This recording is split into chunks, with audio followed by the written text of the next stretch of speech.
Southern Kingdom, Northern Kingdom, stand up. It's time for Inside the Nation with your man, Yahawah, the show where we ask the hard questions and get the true answers. All praises to the Most High in the name of His Son, Yahawashi. So sit back, turn up the volume, and join us as we get it in, saints.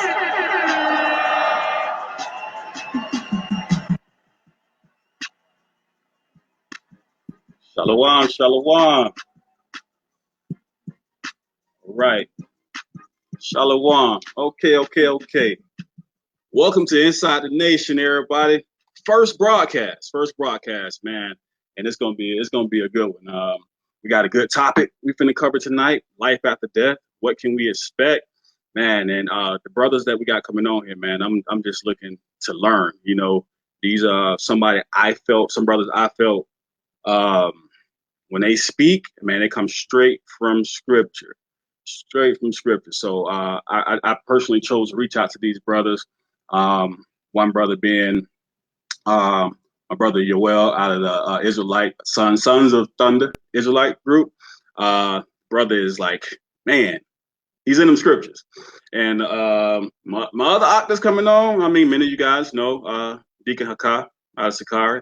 But we're gonna get this covered, man. I'm excited to get started, you know. So with that being said, if you guys can hear me clearly out there, give me a thumbs up. I want to know, make sure my audio's coming through clearly. Earlier had some little technical difficulties. Just want to make sure everything's coming through. So if you can hear me, give me a thumbs up. Give me a thumbs up if you can hear me. Shalom. All praises. All right.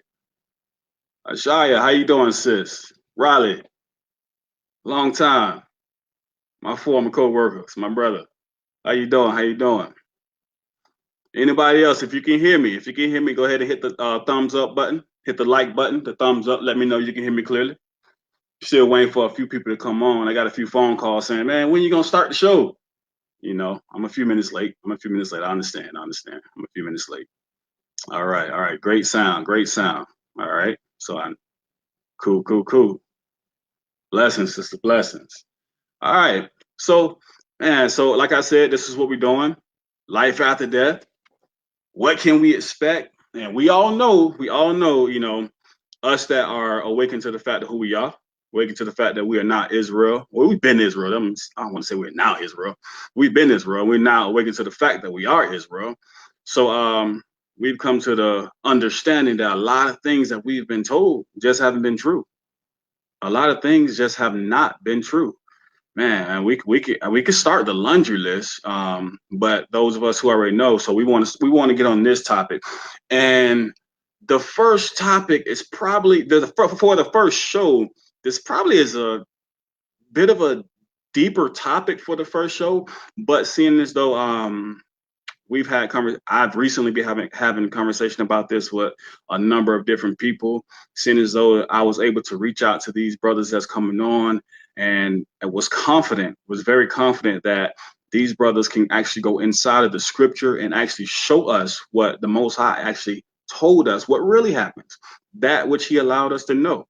So we're definitely going to get started. We're going to learn some truth tonight. And from that point, man, we're going to bring the brothers on, man.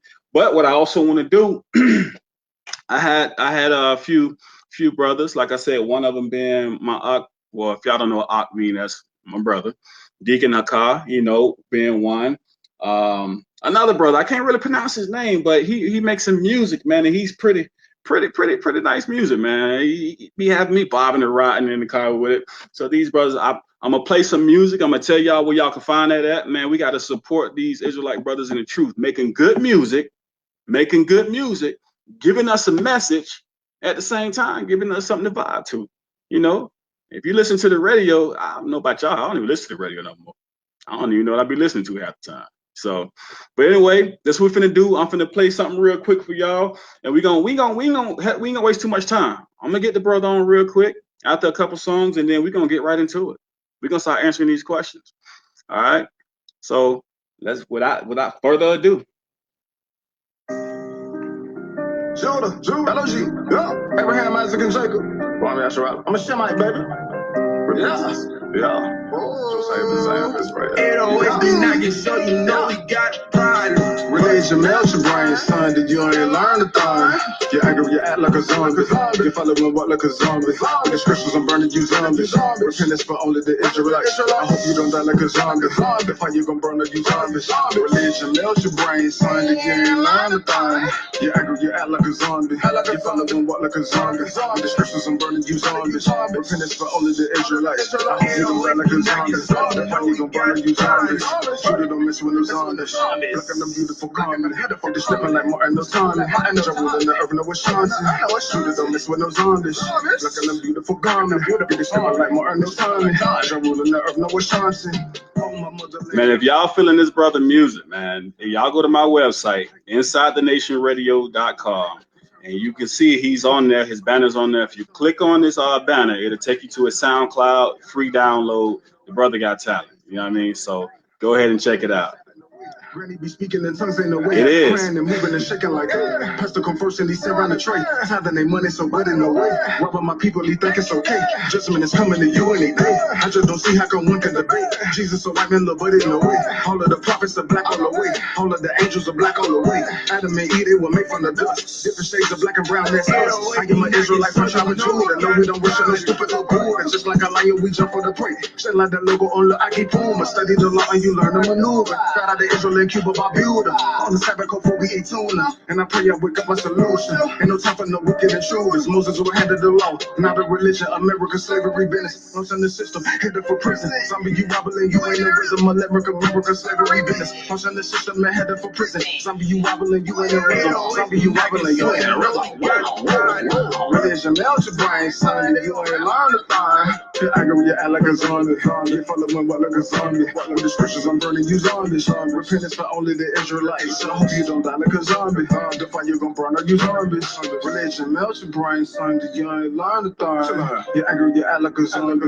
You following what like a zombie. With the scriptures, I'm burning you zombies. Repentance for only the Israelites. I hope you don't die like a zombie. The fire gon' burn up you zombies. Shooter don't mess with no zombies.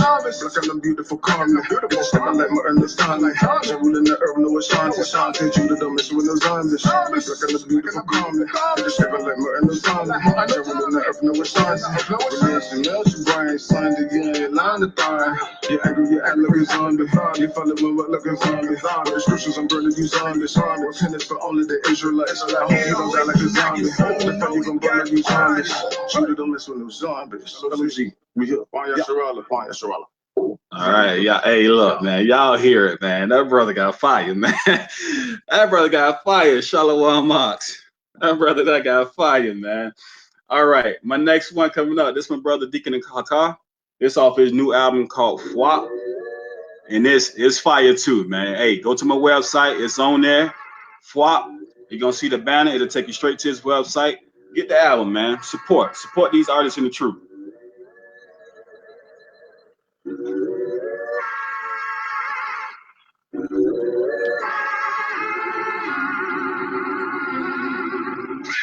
In my hood, you hear sirens and semis pop. Judah keep vexing Ephraim. When will the envy stop? No love for any cops. That's what got Kenny shot. Y'all drinking Henny shots. I'm investing in penny stocks. They give me props.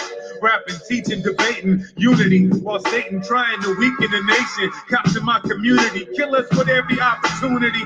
No justice or peace, the police get immunity. Look, rubber bullets and riot tools when they gear up. Asking where the love went, cause judgment is near us. And kids rather pour for foe and sip the syrup than learn about how the black Moors ruled in Europe. We divided by economic material schism. My people are serial victims of imperialism. I tell the truth in the booth, boy, my pen no lie. They love the Hebrew Israelites. Ask the NOI. Let's pray. I pray. Abba Yahawah rise. I pray for your grace and everything that you shall provide. I pray every day that you teach me how to strive to put my trust in you, because in you is where the power lies. My people are dead and punk will come out of hide. I pray every day, no excuses or alibis. I pray that every last one of these cowards die. I pray all of this in the name of Yahawah. Can't feed the flesh, don't need the stress, so I fast and I rest instead. Cold sweats in the bath, trying to grab. This off his album. Swap, on my website, InsideTheNationRadio.com. Y'all go check it out. Watched by the Lord, can't even stop by the store, cause on my block it's a war. Jehovah Witnesses don't even knock at my door, cause they know they false doctrine. doctrine will get chopped by my sword, yeah. I'm with the lyrical or the spiritual murder play. I see some ravenous wolves leading the herd astray. My homie's mom's a tweaker, I watch him serve a yay. I'm numb to this game and the pain, I'm an invertebrate. When the Messiah comes serve, we gon' witness the sun purge. He coming back to judge every idle and dumb word. My team always moving in silence, we unheard. The elite wanna converge on the elect and the 1/3. I pray, Abba Yahawah rise, I pray. For your grace and everything that you shall provide, I pray. Every day that you teach me how to strive to put my trust in you, because in you is where the power lies. My people are dead and punk will come out and hide, I pray. Every day, no excuses or alibis, I pray. That every last one of these cowards die, I pray. All of this in the name of Yahawashi. I pray you sing to the Lord a new song. Sing praise in the assembly of the righteous. Let the saints be joyful in glory. Let them sing aloud on their beds. Let the high place of God fill the mouths of the saints, and a two-edged sword in their hand to execute vengeance on the demonic nations and punishment on those people. Divine their kings for change. If only I could spread my wings to fly away, I'd escape this place right away and be gone, vanished without a trace. That's why I stay. It ain't safe for kids to go out and play. No matter if it's night or day, you can be hit by a stray. So every morning when I awake, I pray for a brighter day. Don't know how much more darkness my eyes could take. Criminals populate the city, crime is at its highest rate. Growing up, I was surrounded by a lot of hate. Through the tribulations, I acknowledge that Yahawah's great. Can't wait till he sent his son to deliver us about this place. Babylon the Great, better known as the United States, the place that was built off of oppression and a tire race. Hey, listen, man, y'all like and share the broadcast. You know, if y'all interested in seeing there's somebody else out that's interested also. So please like it, give me some thumbs up, and share the broadcast. Our paradise awaits.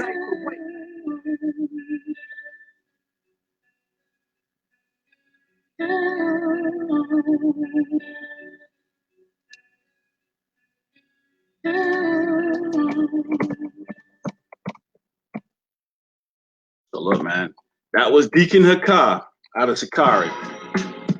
Check, check, check, check, mic, check, mic, check, mic, check, damn.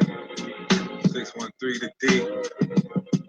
Look, his name is Yahawashi, but I'll improvise and say black. If you want to share the broadcast, just go to my Facebook Live, go to facebook.com/Inside the Nation Radio and hit the share button. Facebook.com/Inside the Nation Radio.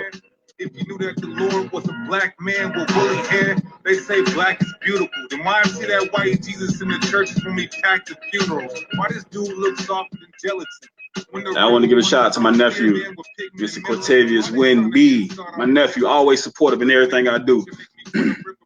All the testing, all the setting up, everything, my man was there. And of course my wife, so number one. But with my wife and with my nephew, always a good support system. And we killing this myth today. Lies got my people in disarray. Fake books like the Didascalia and Didache. You gotta believe on them just as the scriptures say.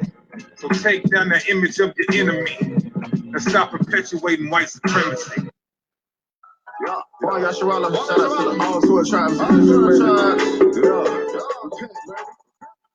All right. Without further ado, we finna get ready to bring the brother on. This brother right here, like I said, you know, I'm gonna say this real quick. You know, you got some brothers out there, man, you know, in this truth. And when they start to get, you know, when people start to know them, and I met some brothers, people start to know them, man, they start to take off and, you know, just, you know, become celebrity, you know, the celebrity mindset and everything. But I can say about this brother, man, when I reached out to him, man, he reached back and he was like, man, if it's about spreading the Most High's word, I'm down. This brother was very humble. I'm sure everybody, you know what I'm saying, have seen him. Those of you who have not seen him, seen his teaching, he's very, very biblical based, comes straight from the scriptures. So with our topic, life after death, what can we expect? I'm finna bring this brother on, his brother Yaw'al. My Hebrew ain't the best, so I hope I said that right. His brother Yaw'al out of the Sons of Thunder Israelite camp. And he gonna break some things down to us. And man, we finna bring him on right now.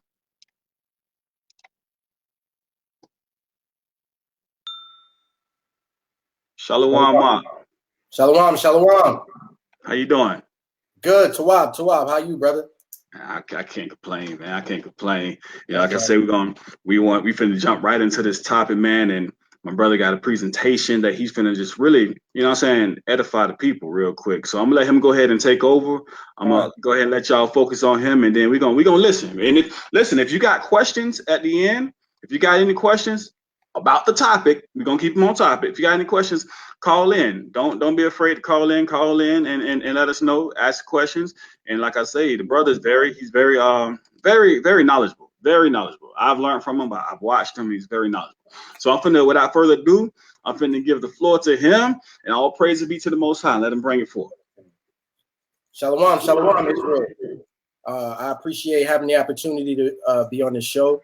This is a great thing you're doing for the nation. One thing that we have to do as Israelites is be industrious on how to get this word out, and making a radio show and sharing brothers' music and talking about biblical topics. That's ingenious, brother, and that's very good. Okay, we respect that. All right, that's why we appreciate being on your show. Before I get started, I just want to introduce myself. My name is Brother Joel, or Yaw'al Yahawahda. I represent the Sons of Thunder Israelite camp. It is our heart's desire and prayer for Israel that they might be saved. All right, we teach at Woodruff Park in Atlanta. Every Saturday at 2:30, we have a conference call class. Every Friday at 8:30 at night, p.m., and where we answer all types of questions and we get more into the doctrine of our camp. If you are interested in following us on Instagram, Facebook, or YouTube, it's all the same. It's very long, but it's all the same. Sons of Thunder Israelites, okay? And that's that for the promotion. Let's get down to business, because the Bible is the only thing that needs to be promoted mainly. So the brother asked us a question. He said, let's talk about what happens to the spirit when you die. What happens to a man when he dies? Where does his soul go?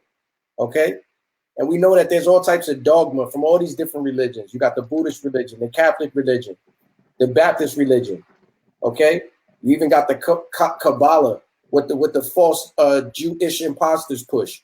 And they all give you a different story of what happens to a man's soul when he dies. But guess what? The Bible has the doctrine, and the Bible tells you what happens.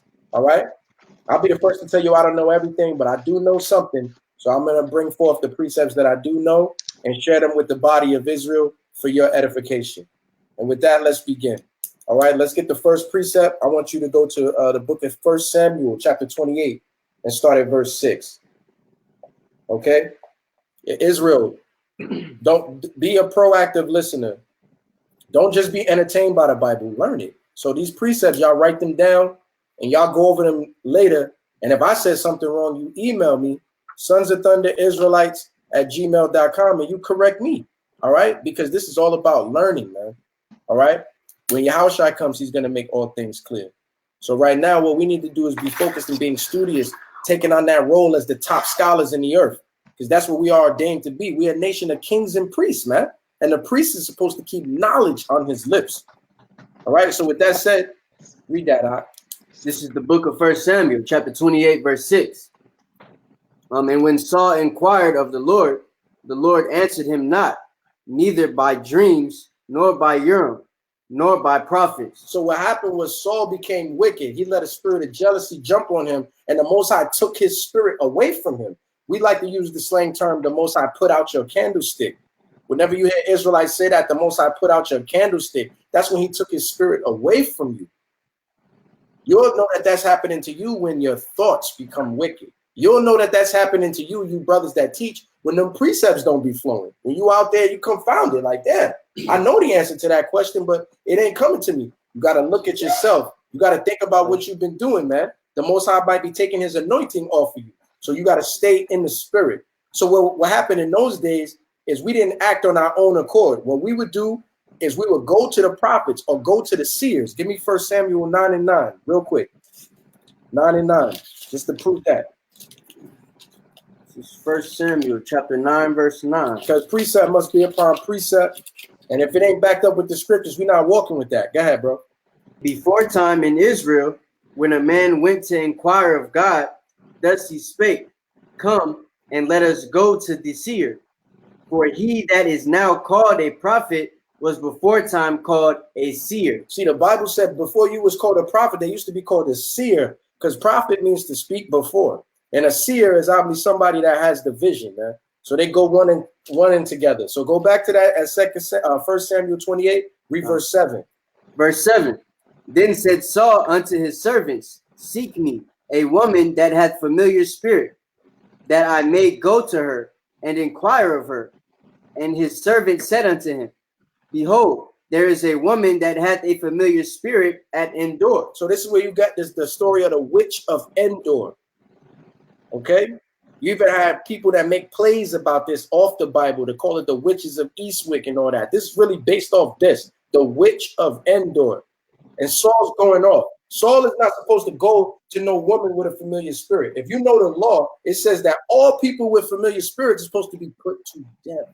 The Bible says you shall not suffer a witch to live. So Saul is going deep into his wickedness due to desperation, because the Most High took that wisdom away from him, man. Took his anointing away from him. And so instead of humbling down and going back to the Most High and asking for forgiveness and mercy, Saul, who's a mighty king at the time, he says, I'm going to find another way. But what Yahawah say? Any man who climbs up another way and not through me is a thief, man. So Saul is going off. Learn from that example. Go ahead. Verse 8. And Saul disguised himself and put on another raiment, and he went, and 2 men with him, and they came to the woman by night. And he said, I pray thee, divine unto me by the familiar spirit, and bring me him up, whom I shall name unto thee. So he said, bring him up, who I shall name unto thee. Now Saul, he know the truth, man. And he went there with a perfect intention to what? Bring up somebody's spirit. He didn't go there to possibly do it. He said, get me somebody with a familiar spirit. Go find that kind of person. And he went there. He even put on a costume. So he knows what he's doing. In other words, if you be spiritual, he knows this is going to work, because he knows that you can do such a thing. Read on. Verse 9. And the woman said unto him, behold, thou knowest what Saul hath done. Now he hath cut off those that have familiar spirits, and the wizards out of the land. Wherefore then layest thou a snare for my life, to cause me to die? See, the woman is telling you that Saul used to be righteous, because Saul put out a decree that all people with familiar spirits, all the warlocks and wizards, are to be put to death. Saul was a mighty warrior for the Most High at one point. At one time he was. So all of y'all got to learn. Even though we're talking about what happens when you die, the Bible is teaching you all types of lessons in every verse. Learn from Saul's examples. Do not let your pride destroy you. Always examine yourself to see if you're in the truth. Read on now. Verse 10. And Saul sware to her by the Lord, saying, as the Lord liveth, there shall no punishment happen to thee for this thing. Then said the woman, whom shall I bring up unto thee? And he said, bring me up Samuel. Now he asked for Samuel, the mighty righteous prophet Samuel. And he lied to that woman, saying no punishment is going to come to her. Of course, the Most High is going to destroy her. So Saul is just so focused on what? He's so worried about David, man. Okay? That's why he's doing this. And he totally gave up his anointing as the king of Israel and behaving this way. And he asked that woman to bring him who? But Samuel. Go ahead. Verse 12. And when the woman saw Samuel, and she did what? When the woman saw Samuel. So wait a minute. Read that again. And when the woman saw Samuel, go ahead. She cried with a loud voice. And the woman spake to Saul, saying, why hast thou deceived me? For thou art Saul. And the king said unto her, be not afraid, for what sawest thou? And the woman said unto Saul, what she said? I saw gods ascending out of the earth. And he said unto her, what form is he of? And she said, an old man cometh up, and he is covered with a mantle. And Saul perceived that it was Samuel. So what the woman is telling you, that she saw gods descending out of the earth. Christianity can't make sense of that. They don't understand that. But when you go into the Bible, Psalms 86 told you that ye are gods. Samuel was the righteous Israelite, yes? Is it 82 and 6 or 86 and 2? 82 and 6. 82 and 6. Salakia, see? That's why you need your brothers, man. So the Bible says that ye are gods, but you're going to die like the princes of the earth. As Israel, that means we are princes of the power with God. So she saw Samuel. I'm going to hit you with something right there. She said, I saw gods descending out of the earth, ascending out of the earth, man. Where was their spirit going? That means it was like a conveyor belt she's seen of spirits rising up to go somewhere. Where did she see that spirit going? But first thing you need to understand is this. Other religions don't even teach that that was actually Samuel. See, before we get into this, we got to crush some strongholds. The Jehovah's Witnesses teach, if you go into their Bible right there, you're going to see air quotes around the word Samuel. In other words, they don't believe that she actually called up Samuel because they don't believe that the spirit is still persisting after death. They believe once you die, you just void for a while. Then the Most High come back and get you later. I'm familiar with their doctrine. I know what they teach. So even in their Bible, right there, they add on to the scripture and put quotes as if that was not really Samuel. That's why you got to study to show yourself approved. Read that in the Apocrypha. Call it and read that. This is the book of Sirach, chapter 46 and verse 13. Check this out. Let their bones flourish out of their place. 13. Salaki. Samuel, the prophet of the Lord, beloved of his Lord, established a kingdom and anointed princes over his people. That's right, because he anointed princes over his people. He was a mighty prophet. We talking about the prophet Samuel. Jump down to that verse. You know what I want. Verse 20. Come on. And after his death, he prophesied. What it say? He prophesied. It said he did what? He prophesied. The Bible said after his death, he prophesied. So the Bible itself is telling you that that was really Samuel. Don't let these other religions that don't even deal with the Apocrypha. See, that's why you need the Apocrypha. If you're only dealing with 66 books, you're a Protestant. Automatically. You ain't no Jehovah's Witness. You're a Protestant. You're not a Baptist. You're a Protestant. Because you're not dealing with the whole roll. You're not eating the entire roll. Okay? You letting Martin Luther in them tell you what to study. The Apocrypha backs up Samuel 28, telling you that that was really Samuel, and he prophesied after his death. So when a man dies, your spirit still persists based on that one example. For brothers like us, that's enough. We would start talking about something else. But we know Israel, it don't go like that with Israel. You got to show them some more. Give me Ecclesiastes 3 and 20. Read that while he's looking on. And shewed the king his end, and lifted up his voice from the earth in prophecy to blot out the wickedness of the people. See that? So Samuel was so righteous, even after he died, he came back and prophesied. 3 and 20. Now, when you go back, I left that account, 1 Samuel 28:6. I stopped where I stopped, so you could go read that on your own. Because Samuel has his own commentary. He even goes on to say, why have you disquieted me? In other words, why did you interrupt my rest? But I'm going to let y'all read that on your own because y'all got to study too. Read that. This is the book of Ecclesiastes, chapter 3, verse 20. Bring it out. All go unto one place. All go where? Unto one place. No. There's certain spirits that go to an all-white party with linen in heaven. And then there's other spirits that go to an all-red party with a disco ball in an oven in hell. What the Bible say? All go unto one place. The Bible says everybody goes unto one place. There's more in that? Khan. All are of the dust, and all turn to the dust again. Now you have people that's going to argue with that. Oh, that was only talking about everybody's going to die and go to the grave. But we cut that already because Samuel was prophesying after his death. Samuel was still persisting after his death. He still had memories. He knew what was going on. But all go unto one place. You know who said that? King Solomon said that. And King Solomon is qualified personnel to say that. Give me Wisdom of Solomon chapter 7 verse 18 in the Apocrypha. Wisdom of Solomon chapter 7 verse 18. King Solomon is the wisest man to ever walk the earth. The only person better and more wise than Solomon or more glorious than Solomon is Yahawashi. 7 and 18. Just going to show you that King Solomon was qualified to discuss these things. Read that. This is the book of Solomon, chapter 7. The wisdom of Solomon, chapter 7, verse 18. Go ahead.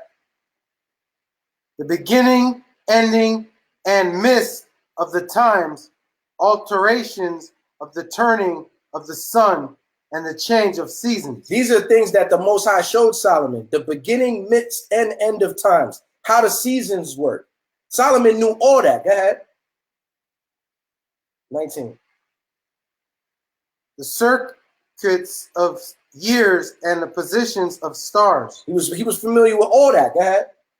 The natures of living creatures. And he was familiar with the nature of living creatures. Human beings are living creatures. And Solomon just told you, all go unto the same place. Give me Ecclesiastes 9 and 2. It's Ecclesiastes chapter 9, verse 2.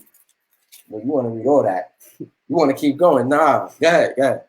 All things come alike to all. All things what? Come alike to all. All things come alike to all. Go ahead. There is one event to the righteous and to the wicked. No. The righteous get a different event and the wicked get a different event. What the Bible say? There is one event to the righteous and to the wicked. Go ahead.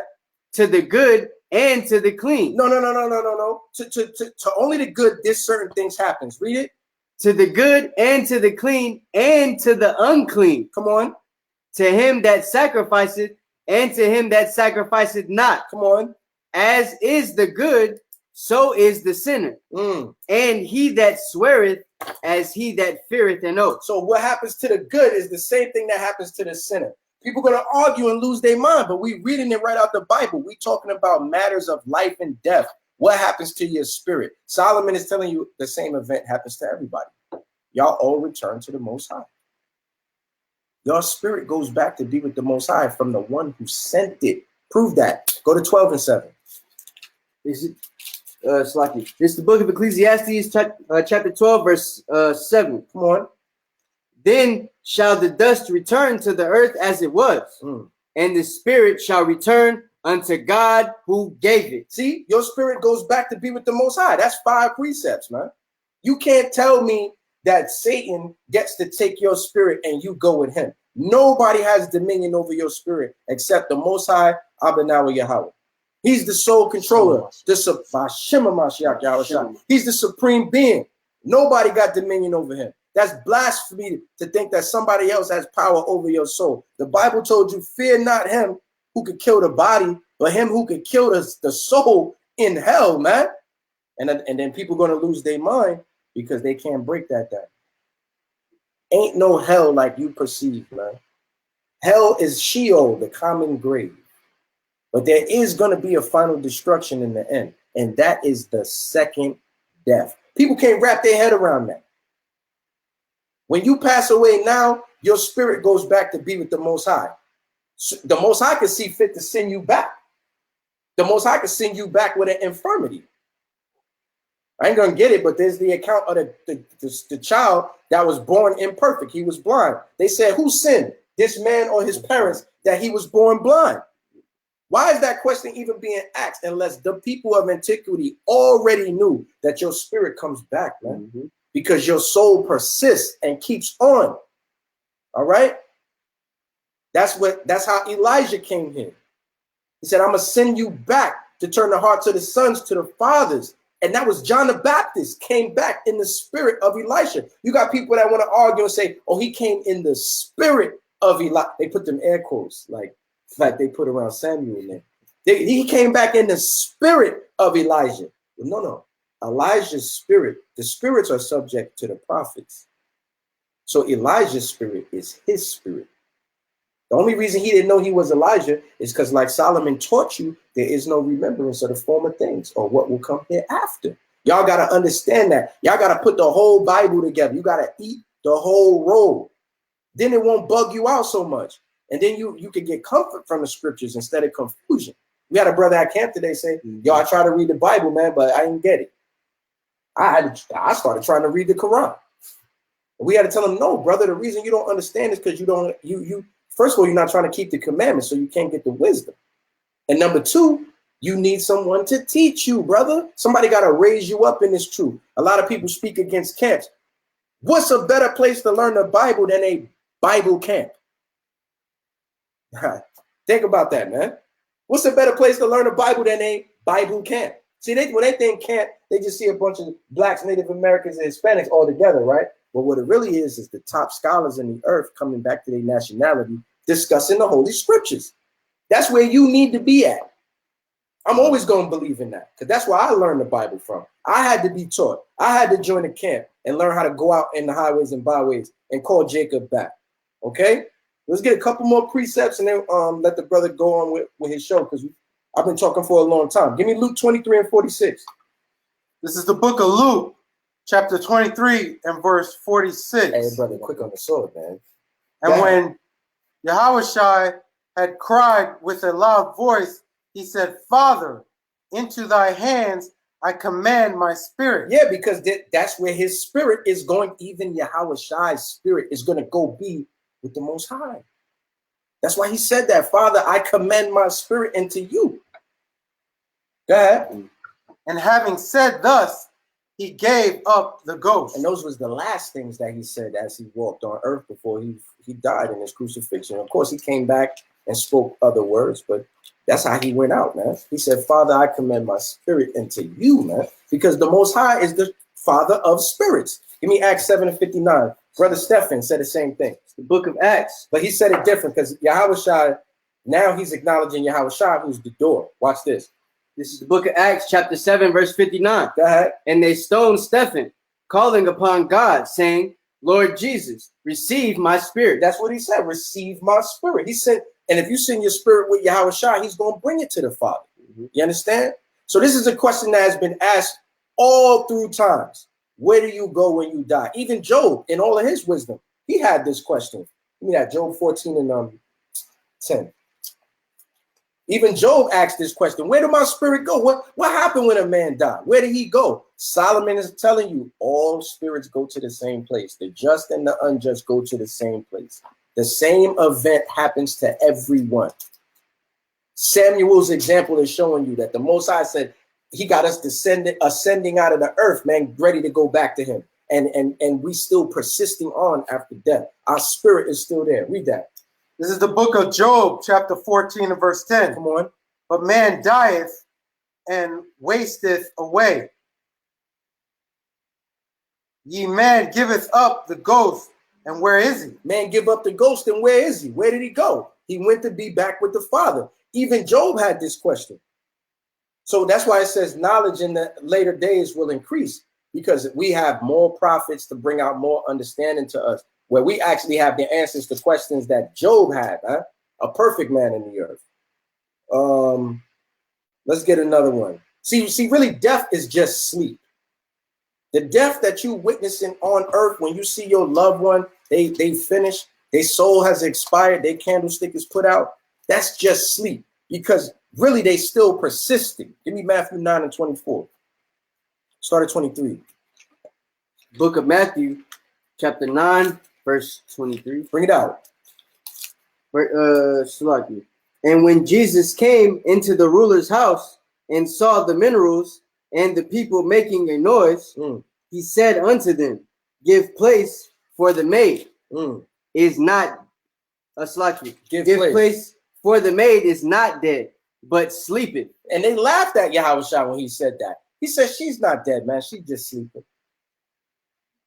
That's all. Her spirit went to go be with the Most High right now. But I got the power to bring it back and place it back on her vessel. They didn't believe it. They laughed. Did they laugh in this chapter? They laughed when he said that. Con. And they laughed him to scorn. This is Yahawah, man. You laughing at Yahawah. See, that tell you today, when people laugh at you today, when you out at camp and they making fun of your garments and your family's judging you, they laughed at Yahawah. It's an honor to be laughed at.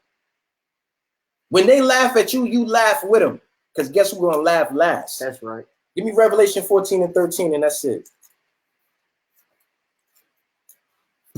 And we're going to let the brother do his thing.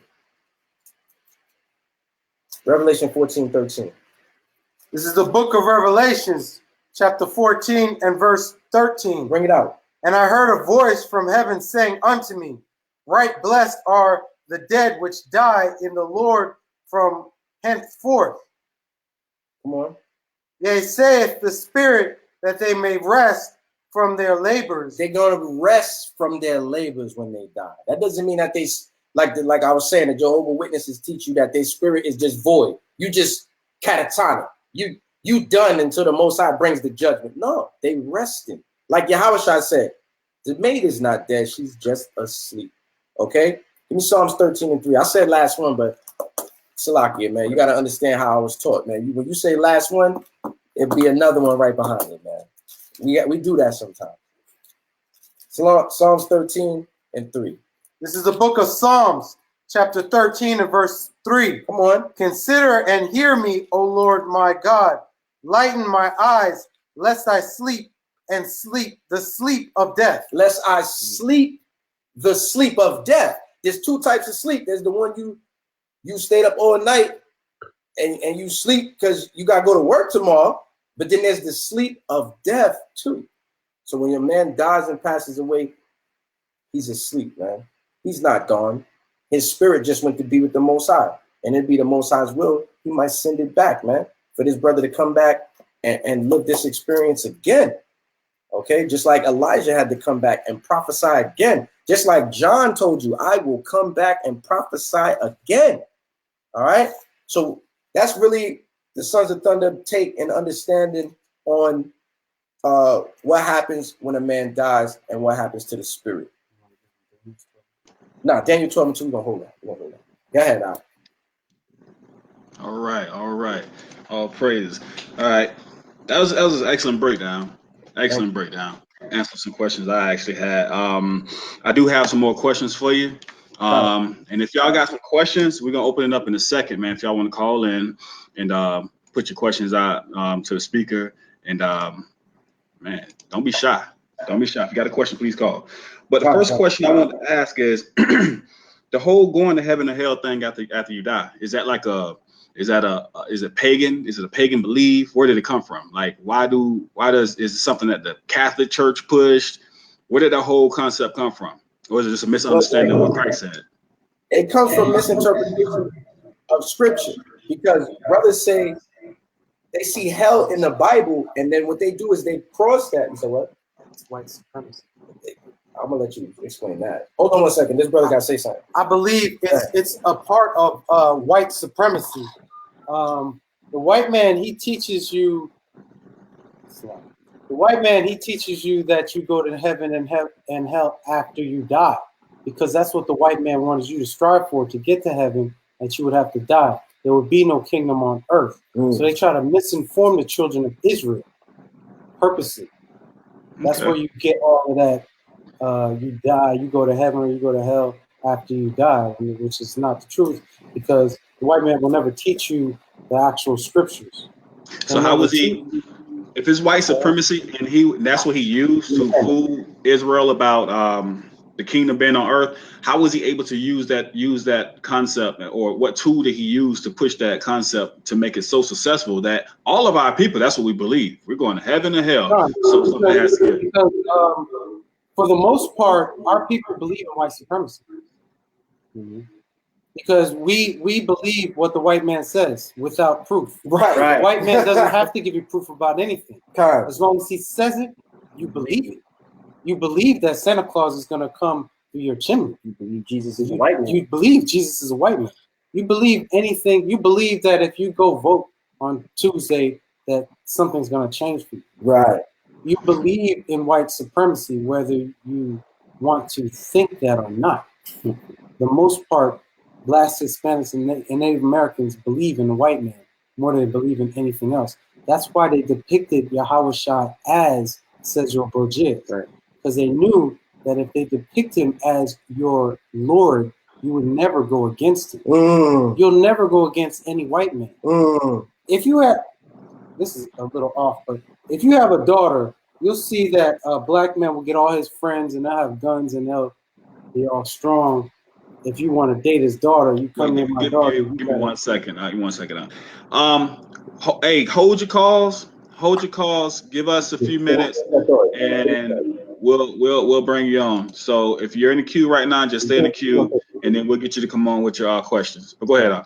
Go ahead with the gun. No. So like I was saying, so a black man will get all his friends, right?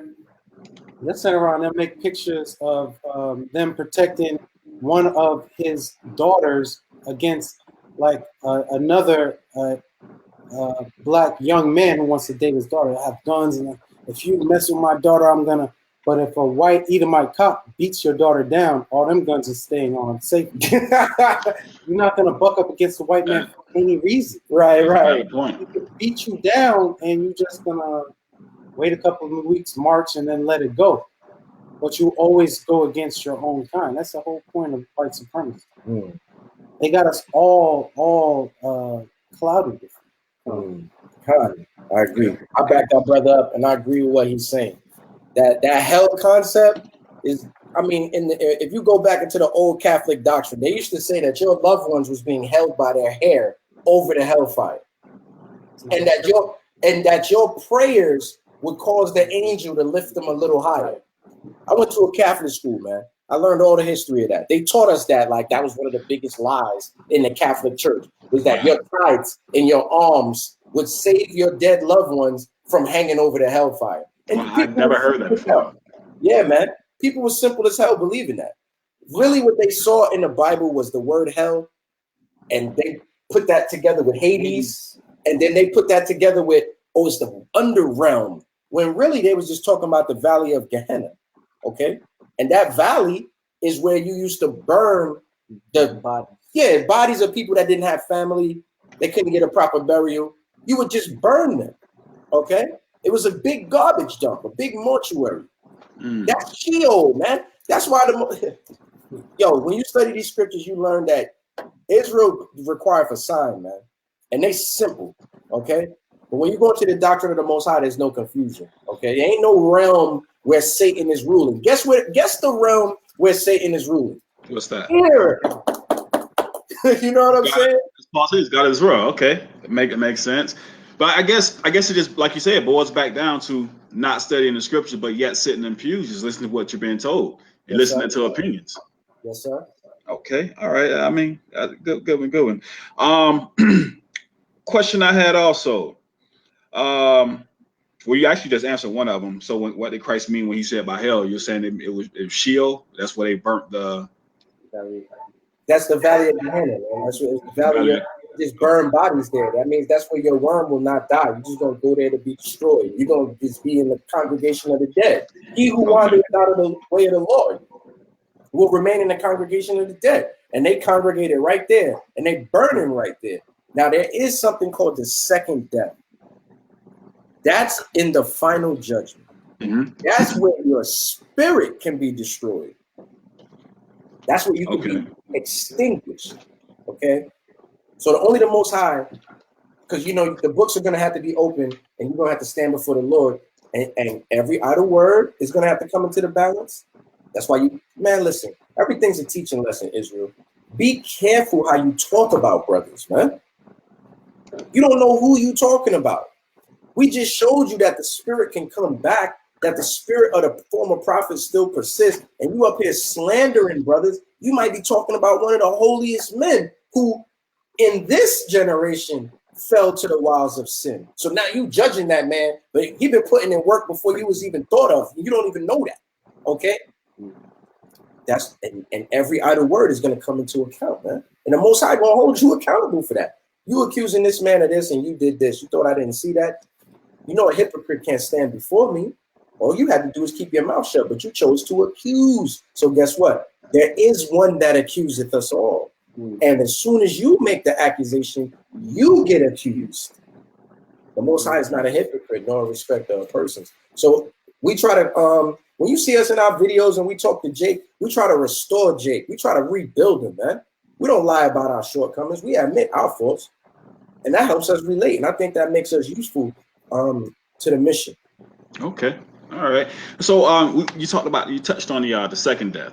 That's spoken of in Revelation. So with that being said, there is a second death. So who how can I ask the question? All right, the question was presented to me.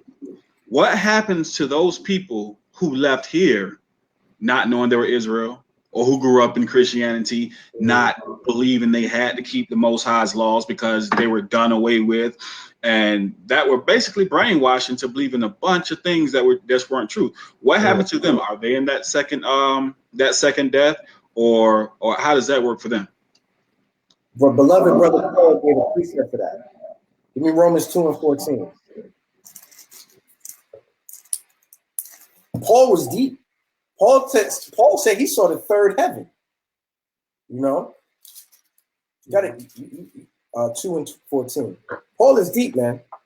He's hard to be understood. Go ahead. This is the book of Romans, chapter 2 and verse 14. Bring it out. For when the Gentiles, which have not the law, do by nature the things contained in the law, these having not the law are a law unto themselves. Stop, brother. You smashing people's brains right there. Read that slow one more time. Just go little by little. Romans chapter 2 and verse 14. Go ahead. For when the Gentiles... Who are the Gentiles? Yes, can we know who the Gentiles are? Yes, sir. I believe the Gentiles are the Israelites. Okay, good. The brother knows something. See, because Paul would tell you in Romans 9:24, the Gentiles are talking about the Israelites that didn't know that they was Israel. Mm-hmm. And that's a cut. Christians do not want to deal with Romans 9:24. They want to say, see, we're gonna be as the sand of the sea, and those who was not the children of God is gonna be called the children of God. He's quoting Hosea, man. Right. Them Gentiles is Israelites. Right. So of course, in this instance, he's talking about Israelites. Like, we're not gonna spell everything out for the scoffers or the gainsayers. Yeah, there's times when he's talking about the true Gentiles.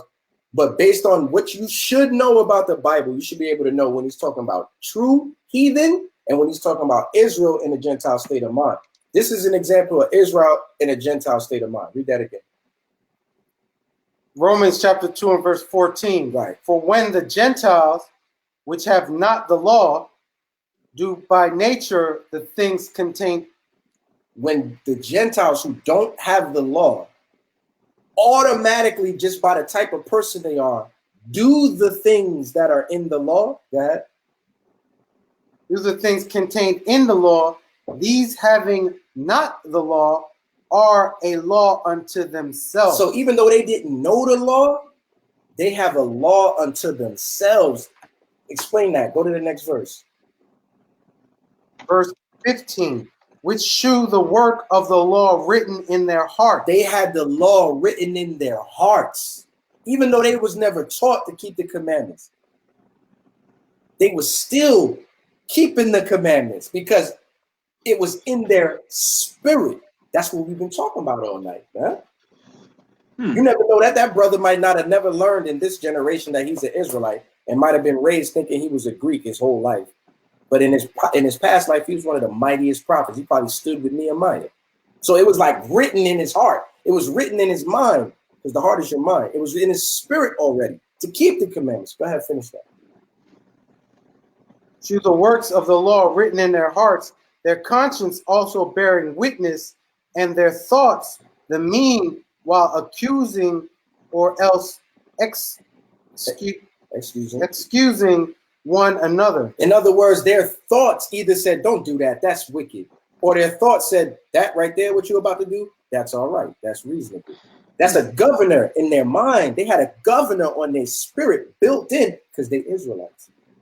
We always been the Most High's people. The Most High chose us to be a special people unto himself above all the nations on the earth from the foundation of creation. That's why I tell these brothers all the time, the Most High already decided who's getting the kingdom.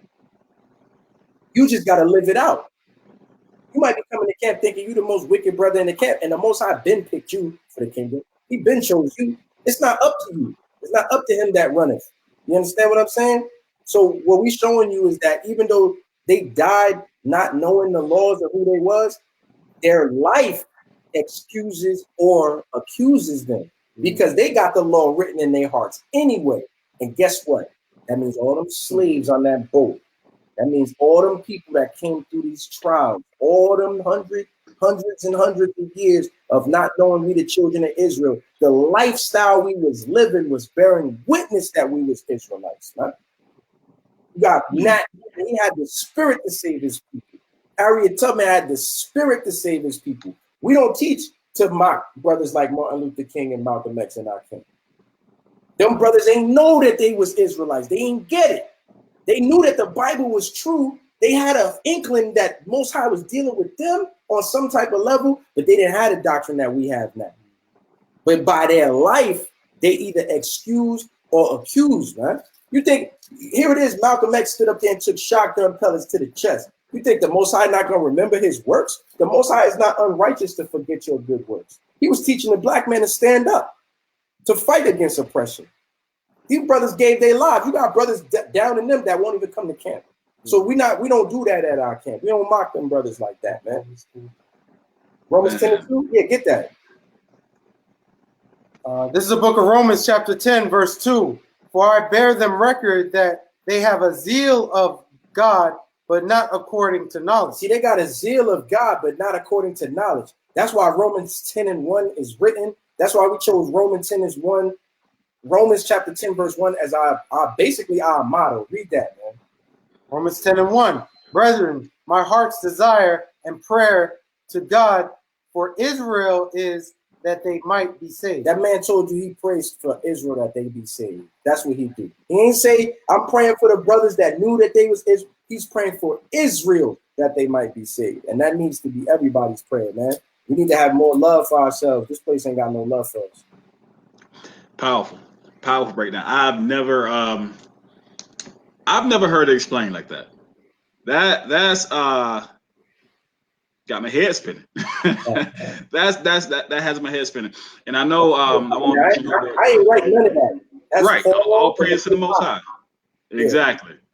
I know one of my family members had that question, and I want to ask. I don't want to say a name or who it was, but one of my family members had that question, and it was a great concern for her about a certain family member or other family members who, now that we're coming into this truth, knowing who we really are, but we look back at those we love, those who we believe for good and lived a good life, and seeing that, well, they didn't have the opportunity to know who they were. So is there a mercy to present it for them because they didn't know, because they did grow up in the Christian realm like we all grew up, but they didn't have the chance to come out and understand that, hey, you really Israel, or the true Christians that were actually first way back in Antioch. So we myself too were wondering that, and that right there, that was a powerful answer to a question that was on the hearts and minds of a lot of us. So that definitely. Let me get you one more precept. Acts 24:15 to go with what you just said. Acts 24:15. Acts chapter 24, verse 15. Slacky, that's all right? No, hey, we learning. This is edification. Go ahead. Go ahead. And have hope toward God, which they themselves also allow, that there shall be a resurrection of the dead, both of the just and unjust. Go ahead. Verse 16. And herein do I exercise myself to have always a conscience, void of offense toward God and toward men. That man said, I hope it's a resurrection for the righteous and the wicked. I'm not going to condemn no man, so that my conscience is clean towards God and towards man. Right. Because you don't know who them brothers are that you wishing death on. You don't know who you're talking about. Right. The Bible says that we're going to judge the angels. What happens when you're facing that brother that you wish death on and he's one of the judges? Because the Most High done restored him to his right mind. And he looking you in the face like, you wish death on me when we was on earth? Right. The Most High kill me, bro? Let's hope that all Israel be saved, man. Be safe. Right. Try to build your people up, man. That's right, and that's what we do as a people, man. It's, I don't know, is it the curses? But by nature, we just seem to pull each other down, man, and it's crazy. Let me say this real quick. We have plenty of time. A couple of speakers, I don't know what happened. They didn't get back to me. So I mean, things could have came up, so I don't know. I'll talk to him later. So we have plenty of time. You're not on a time restraint right now, so if you want to bring him out, bring him out. And let me just say shalom to my sister Sunday of Israel, Pierre. That's my boy right there. Shalom. What's that? Jenny, Chazak, my dad, C. Glenn Lyons, Cotavious, Narad.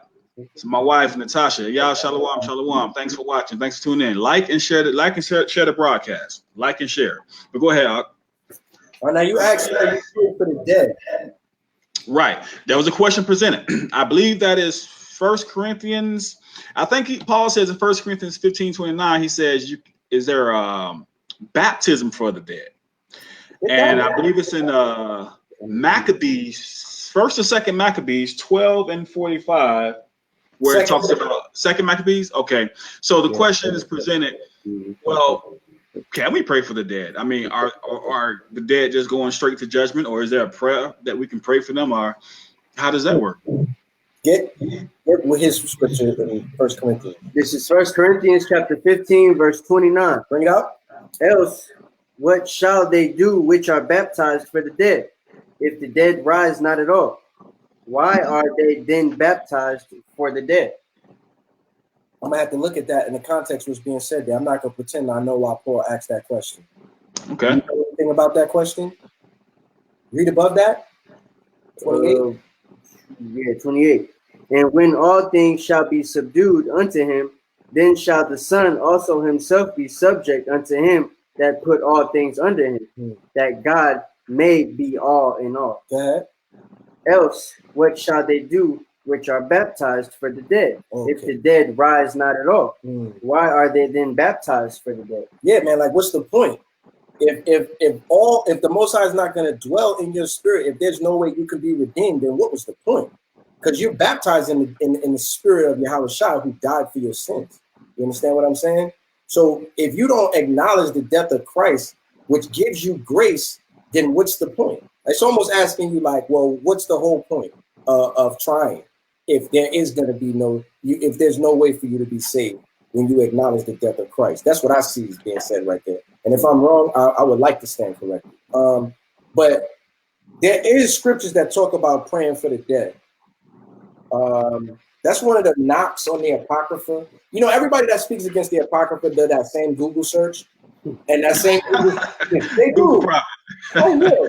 That same Google search says that they teach magic, that alms can save you, and that you can pray for the dead. It's the same old 1990 website that everybody get their scriptures to hate on the Apocrypha. Oh, you Christians are slick, okay? none of them have actually picked this thing up and read it, man, and seen the treasures in it. Sirach is so. Can we do that? Can we just I don't know if it can be done like briefly or really quick, but can we go ahead and establish some of the foundation of the Apocrypha that it's okay for us to read it? It is some books or scripture that we should use. We should follow that. Because I even heard no one in the New Testament ever followed the Apocrypha. And I'm like, well, what was Yahawashi celebrating? The dedication? Where did that come from? That's your cut. What was he celebrating? What was he observing? They can't get around that. Because the Feast of Dedication is not in Leviticus chapter 23. Nope. No. It was prophesied to come. The Maccabees had to bring that thing through, man. And Yahawashi was standing on Solomon's porch, and it was winter. You understand what I'm saying? That Feast of Dedication, John chapter 10. So, what you want to read something? No, I'm just looking. As far as the Apocrypha is concerned, you got to ask yourself why the white man took the Apocrypha out of the Bible. There's a lot of things. He took it out of the Bible for a reason. There are things in the Bible that, in the Apocrypha, there are things in the Bible that, in the Old Testament that condemn him, but in the Apocrypha, it showed how he got here. Like, what's the guy's name? The guy who went to the island. No, you say Columbus. Columbus used the Apocrypha. He used second entry to get here. Right. Because he was following the northern children. Can I explain? The northern tribe. He wanted. Go ahead. Now you say it shows how he got here. Now one reason I believe also why he took it out, I can't recall off the top of my head, but I do remember reading two different places where what I understood to prophesy Caesar Borgia, the changing of the image. So I thought that was a very strong reason why we read that at camp today. We brought that out at camp. Go ahead, brother. This brother Eliel. Yeah, Khan. Shalom. Shalom. Yeah, like I actually wanted to expound on that because I'm Northern Kingdom, right? So the book of 2nd Esdras, chapter 13, does talk about the 10 tribes, how we got to Arzareth, which is now called America, right? There's also the Wisdom of Solomon, chapter 14, which you just spoke about. 15 on down talks about how Pope Alexander VI had the image of Cesare Borgia commissioned, right? So that's another reason why they took it out, because they wouldn't be able to push that picture that they've been perpetrating as Yahawashi if everybody in the, if everybody that knows the scriptures knows about that scripture being in the Bible, that prophecy being in the Bible, right? Also, the book of Maccabees, 1 Maccabees chapter 3, verse 48, right, where it talks about them laying open the book of the law and just changing all the images, right? Right. So, also 2nd Esdras chapter 6, verse 54, where it basically says that God doesn't love the world. You feel me? And that everybody that isn't the chosen person of Israel is nothing but spit to the Most High, basically, right? So you put all those things together, they can't technically leave them into the Bible because it doesn't go against Christian or Catholic doctrine. Yeah, it doesn't. It won't fit the agenda. Right. So that's all I wanted to say. God, excellent. Yeah, I got brothers, man. I'm blessed to have these brothers, man. Give me 2 Timothy 1:15, because here's one example where the scholars say that Paul prayed for the dead. 2 Timothy 1:15. So 2 Timothy 1:15. This thou knowest, that all they which are in Asia be turned away from me, of whom are some hard names. Hold on, let me get there. Philogellus. Yeah, that's good. And Hermogenes. That's good. The Lord give mercy unto the house of Osinophorus. Good. For he oft refreshed me, and was not ashamed of my chain. Come on. Verse 17. But when he was in Rome, he sought me out very diligently and found me. So the scholars say he's talking about this brother Onesiphorus in the past tense. He said, give mercy unto his house, not to him directly. For he oft refreshed me and was not ashamed. He is not ashamed. He was not ashamed of my chain. And when he was in Rome, he sought me out very diligently and found me. It's like he's talking about this brother in the past tense. Verse 18, the Lord grant unto him that he may find mercy of the Lord in that day. See, he said on that brother, may the Lord grant him mercy in that day. So brothers believe that Onesiphorus was already dead. That's why he blessed his house, his family, the people that he left behind. And he's asking the Most High to have mercy on that brother in the day of the Lord. There you go. That's in the New Testament. Paul praying for a brother that doesn't pass. Yeah, right. You see it, right? If you don't see it, some things is not revealed. That's also a cut to the people that don't think that we will be back in there. Because, why is he doing that if you don't have a chance to come back? There you go. See, you know what I'm saying? Now you see how when brothers let go of the Christian dogma and the plantation Christianity and just deal with what the Bible is saying, how we can have a spiritual discussion. You see that? You know what I'm saying? Right, how we can deal real quick like that. Right. You don't have to become a fanatic and shave off half your head and you bugged out. No, is you getting more spiritual. You know what I'm saying? Right. Give me 2 Maccabees 12:43, because that's what he was mentioning earlier. All right. Why are you getting that? Mr. Raymond that Stansberry say there is mercy. That's what grace is all about. I mean, I agree. There is mercy. Most High is merciful, but what was the point of you saying that? Like, if you got a point you were making, if I'm missing it or if we're missing it, give us a ring. Call in. All right. I'll put the number up on the screen. Yeah, that's all we can hope for is that mercy, man. That's all you can hope for. That's why the Lord said you got to forgive your neighbor his trespasses, so the Lord will forgive you yours. Because if you forgive not your neighbor his trespasses, neither will the Father in heaven forgive your trespasses. So it's like automatic extra credit with the Most High when you let something slide. Oh, brother, disrespecting me, that's cool. Oh, I like that. I like how you did that. I like that. I'm not going to be stupid, I might not deal with you. See, then it gets simple, right? To forgive a brother, you got to be all up in all up in his face again. You sleep at my house. Here's my bank card. I forgive you. No, you can forgive the brother, but don't be dumb. Like, brother, I forgive you. And I hope nothing happens to you. And that's sincere. I hope the Most High bless you in your house. But I'm not dealing with you no more. I just understand that. It's not wicked, man. That's not wicked. That's wisdom. Read what you got. This is the book of 2 Maccabees, chapter 12 and verse 43. Bring it out. And when he had made a gathering throughout the company to the sum of 2,000 drachms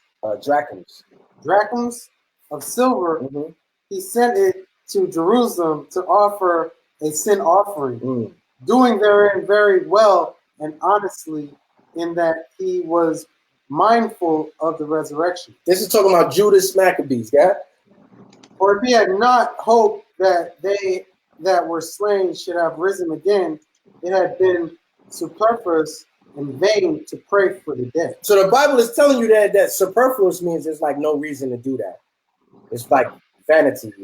And it said that it was superfluous and vain to pray for the dead. Like it almost has no point. You wasting your time. Keep reading. And also in that they perceived that there was a great favor laid up for those that died godly. It was an holy and good thought. It was a holy and good thought, man.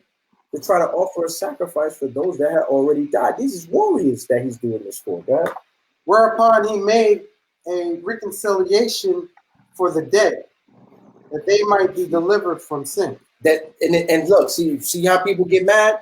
Oh, he prayed for the dead to be saved. No, that there might be a reconciliation. So how is it wicked to take time to pray for those that have passed on, that the Most High might have mercy on them? Ain't that the same thing Paul said? That it is my prayer and heart's desire for Israel that they might be saved. He's praying for the dead right there. You understand what I'm saying? Because you got a lot of Israelites that done passed and went on. And Paul is hoping that they might be saved. So that's the same thing with Judas Maccabees. That's righteous to try and pray for people that have passed. Yo, how is it wicked if your mother died not knowing the truth, but she was a good mother? How is it wicked for you to ask the Most High, yo, have mercy on my mom. Please let me see her in the kingdom, Lord. See, people lose common sense and they want to be so scriptural, airtight that they lose the human factor. How is you wicked for saying, yo, my homeboy, he was out in the street dealing drugs. He was wicked, man. But he was good to me and my family. And I know that, brother, if I could have just had more time, I could have brought him around for you, Lord. Be merciful to him, Most High. Right. Let me see our brother again, or do something. Just give my brother another chance. How is that wicked for praying for that? You see what I'm saying? That's the human factor. That's called love, man. Paul said he wished that he could be a curse for his brother. How many of y'all feel like that? You wish you could go through the suffering that Christ went through for your Israelite brothers that's around you, man. Don't lose that human factor. Go ahead. Right, I was going to say that the sufferings of Christ, man. I mean, this is a real petty example of, as you see, what the law said, we got to grow our beards out. I don't grow too much. I always show people this. I grow what I can.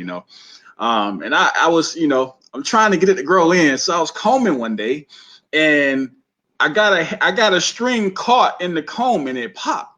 And when I say it brought tears to my eyes, I almost went down to one knee. I'm like, like that one string.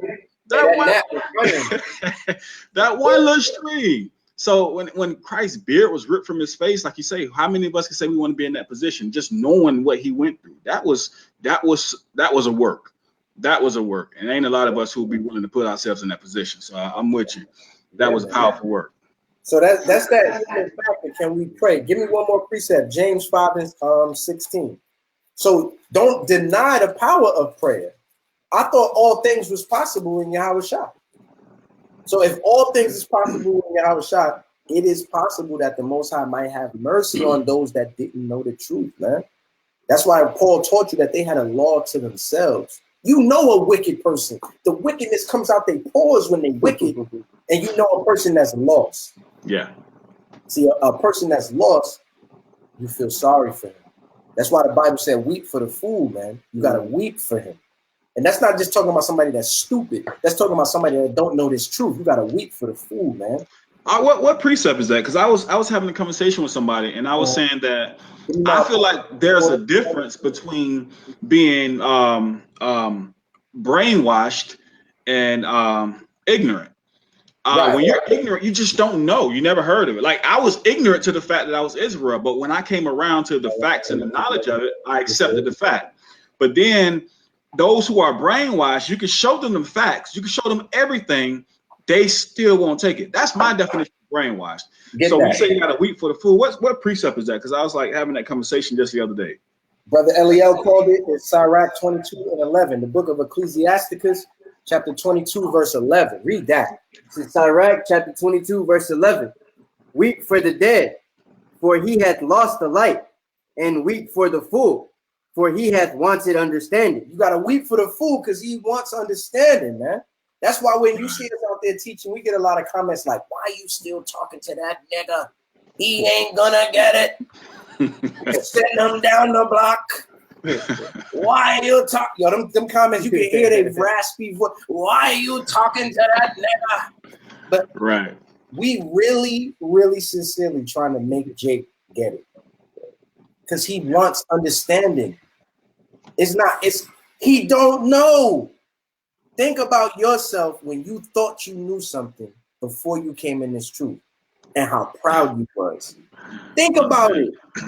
Nobody could have told me back when I was in high school or when I was younger, before I had these grades in my face, nobody could have told me I was an Israelite. I would have argued with you because I thought I knew something. So you should have wept for me like, this guy, he needs understanding. I'm a weak Most High. Please don't kill my brother. He don't know.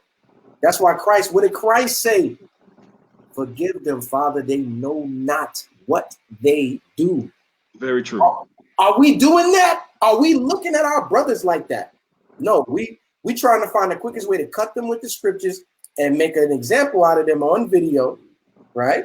And send them down the block. Right. Now check this out. Coming into the truth. That's how I got into the truth. I saw some funny looking dressed guys saying some weird stuff. So I said, all right, let me get this book. I'm finna go show them they wrong. But I'm gonna say half this book though, because that other half don't matter no more. So I'm gonna say half this book. And the more they talk, the more I tried to prove them wrong, the more I had to stop and scratch my head. Like, wait, hold on. Never heard that before. Precepts start coming out. And that's why I said it's a difference between being brainwashed and just ignorant. Because I was raised that, or we can read it, but we're not under it. So we saying this after the book. So when I start talking to these guys and getting more involved and listening, and the more I tried to prove wrong, the more I got proven wrong. Right. And so at some point, I'm like, you know what? It's either you're going to believe it or you're not. Either you say you believe the book or you don't believe the book. It's just one or the other. You're not going to halfway believe one side, not the other side. What class did you ever take? What class did you ever take when let's use science or English or whatever. You go to school, a book has 30 chapters. You start at chapter 15, but you got all the knowledge. I don't get it. So I had to humble down to the scriptures. And by doing that, I start seeing, hey, man, these guys, they're actually right. These funny dressed guys, they actually dressing according to our culture. So I had to humble myself down. So you're absolutely right. Go ahead. Yeah. And look, and blessed be you with those who see. Blessed be those who have eyes to see and ears to hear, man. Oh, praise. You always got to feel lucky that it just as easy as I accepted the truth, I can still be denying this. Just as easy. I can that don't make no sense. Where's the blunt at? I ain't chilling with these guys. I ain't dealing with these guys. Like it's that easy, man. So that's why we wanted to get James 5 and 16. Read it. This is James chapter 5, verse 16. Confess your faults one to another. Hey, who does that? You got brothers acting like they're the most righteous Israelites that ever lived and they never stumbled before.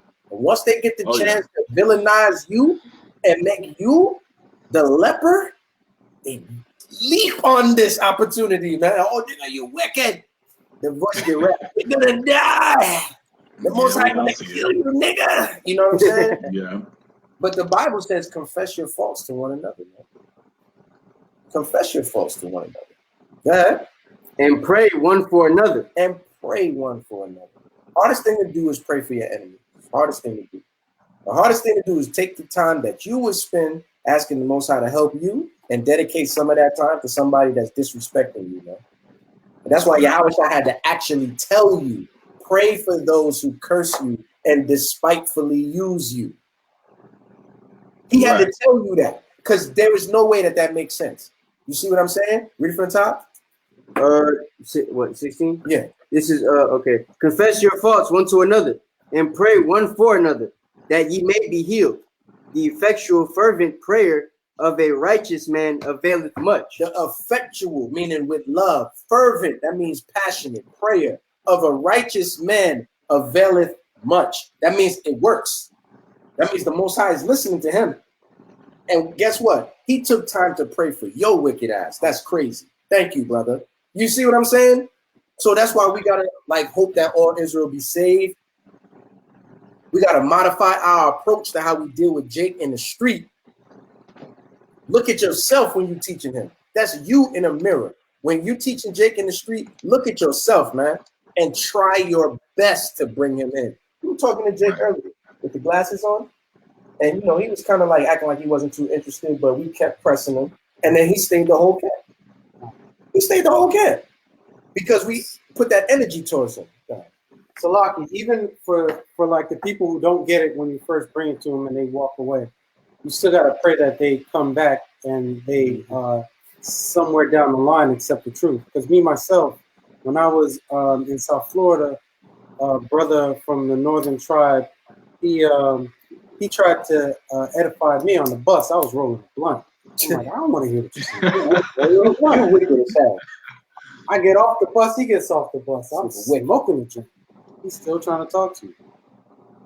Later on, I found myself yearning for the truth.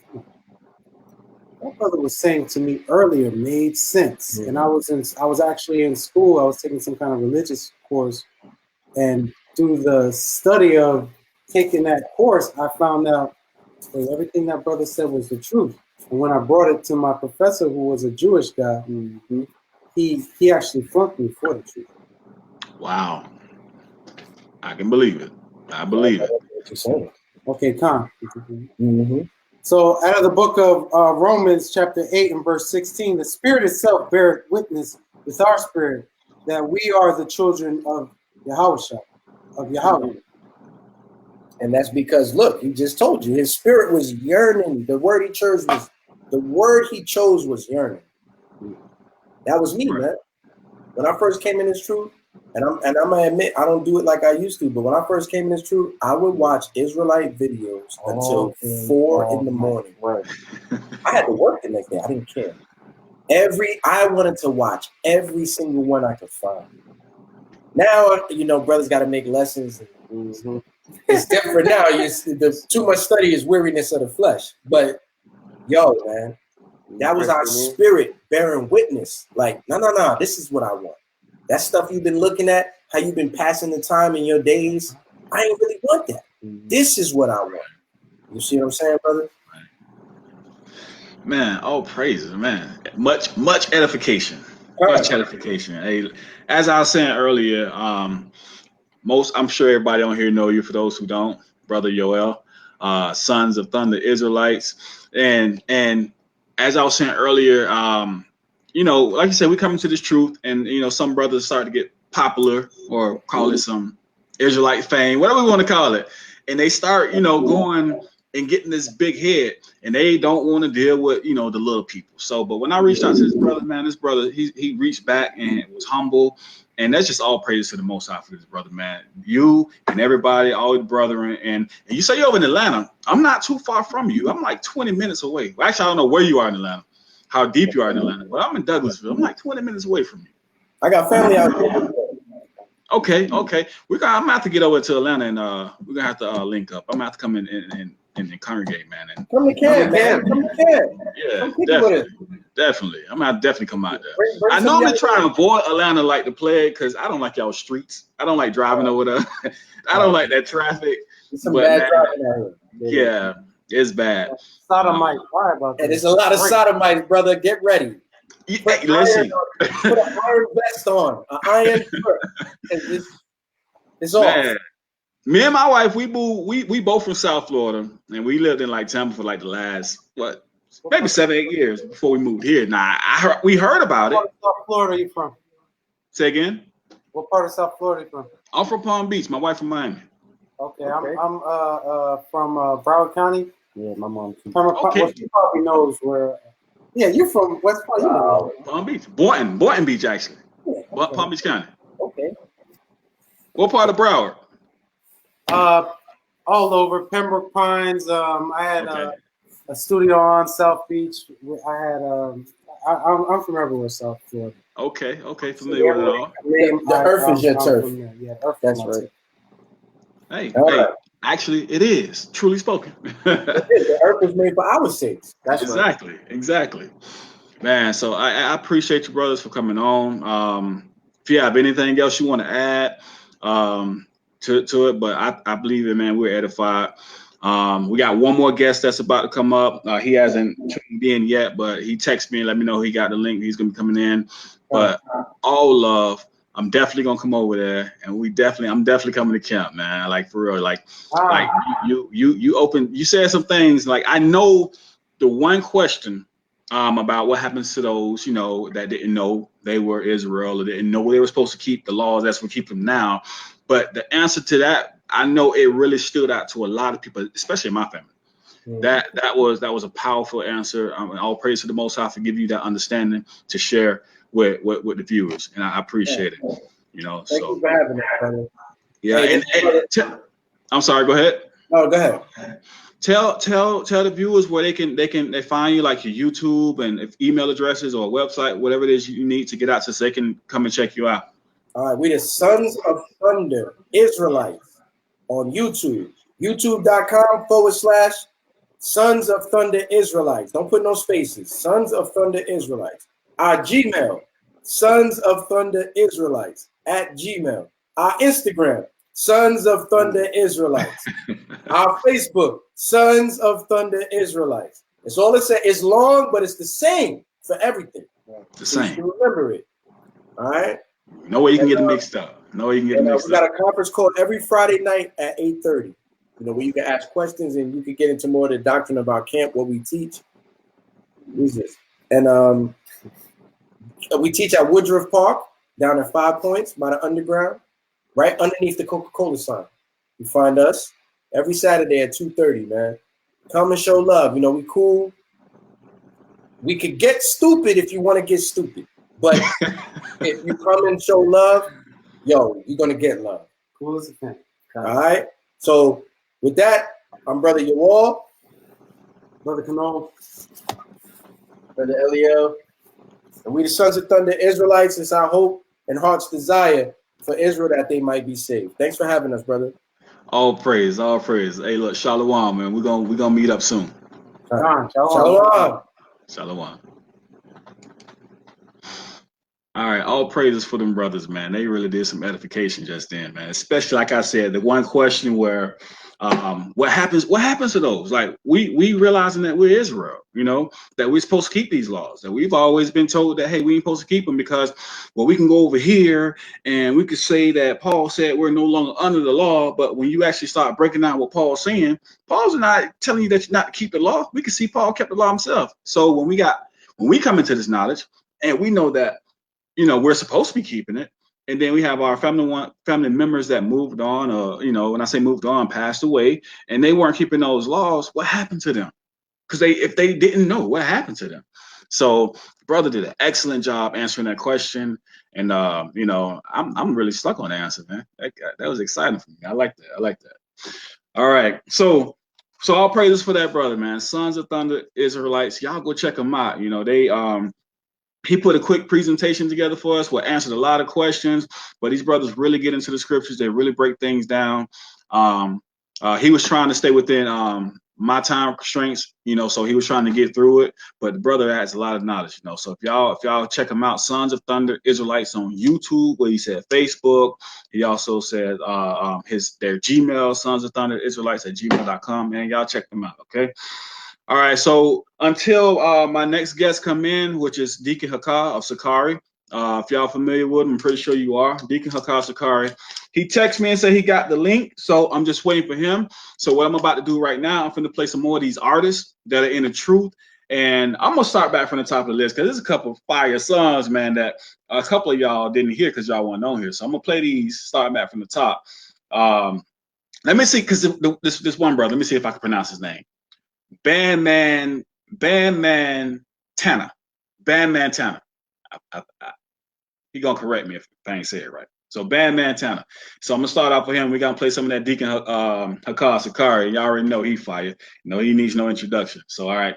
So until he come in, let's play a few songs. Hey, listen, if you got any questions, call her. Let me put it up on the screen for you. Let me put it up on the screen. If you have any questions, don't hesitate. Call in. You know, if you got something that you just kind of, you know, wanted to ask and never had the give me a second. He just texted in. He said, "Can I send the chief the same link for him to join, or is that all right?" No worries. He's asking me, can he bring in the Gorilla Hebrew with him? Let me let him know.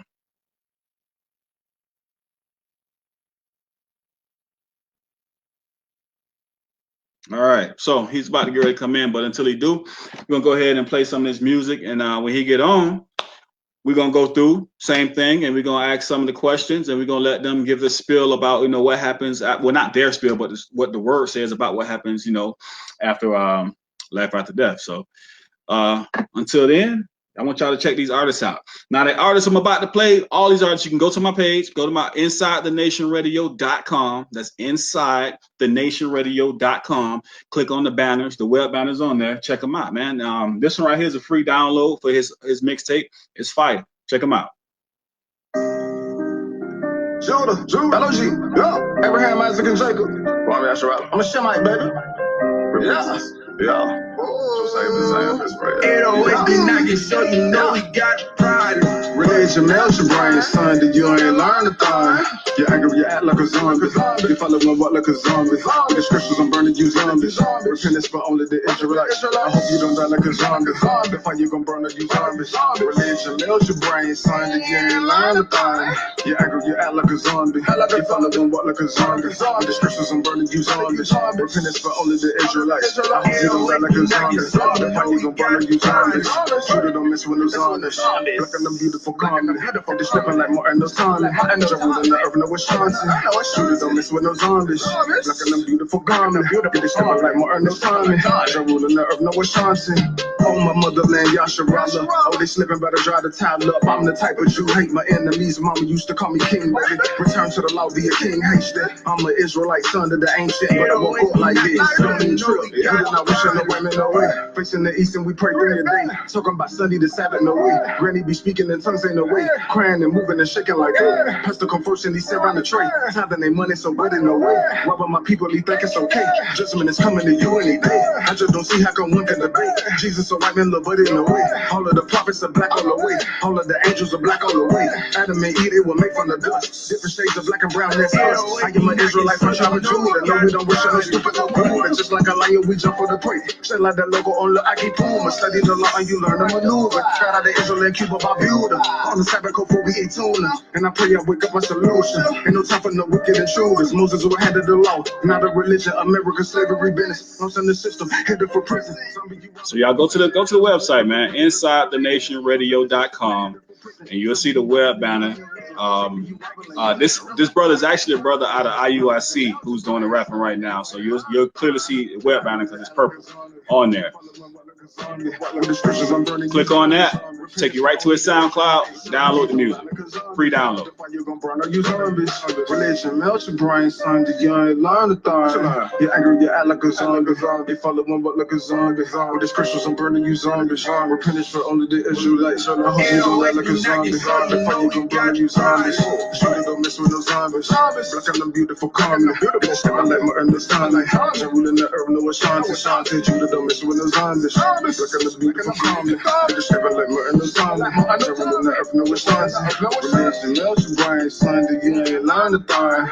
You angry, you act like a zombie. You follow my butt like a zombie. With the scriptures, I'm burning you zombies. Repentance for only the Israelites. I hope you don't die like a zombie. The fuck you gon' burn like you zombies. Shoot it, don't mess with no zombies. LOG, we here. Zombie. Y'all go and check that brother out, man. The brother, that brother's fire, man. I love that song. I love that song. I love this one also. This is the brother Deacon Hakah who about to get ready to come on, him and the Gorilla Hebrew. And so check this out, man. This is one of my favorites right here. Also, go to my website, InsideTheNationRadio.com. Click on FWAP. The album is called FWAP. You'll see it. You'll see a big picture of Hakah and a special featured guest. Click on that, and it'll take you right to his website. You can get this album. Fire. In my hood, you hear sirens and semis pop. Judah keep vexing Ephraim. When will the envy stop? No love for any cop. That's what got Kenny shot. Y'all drinking Henny shots. I'm investing in penny stocks. They give me props. Rapping, teaching, debating, unity, while Satan trying to weaken the nation. Cops in my community kill us with every opportunity. No justice or peace, the police get immunity. Look, rubber bullets and riot tools when they gear up. Asking where the love went, cause judgment is near us. And kids rather pour for foe and sip the syrup than learn about how the black Moors ruled in Europe. We divided by economic. Man, we got some brothers in the truth that's, to me, killing everybody on the radio. I don't see how these cats ain't on the radio. I just don't see it. We know the industry got to get set up for the wrong. Let's pray. I pray. Abba, Yahawah, rise. I pray. For your grace and everything that you shall provide. I pray. Every day that you teach me how to strive to put my trust in you, because in you is where the power lies. My people are dead and punk will come out and hide. I pray. Every day, no excuses or alibis. I pray. And every last one of these cowards die. I pray.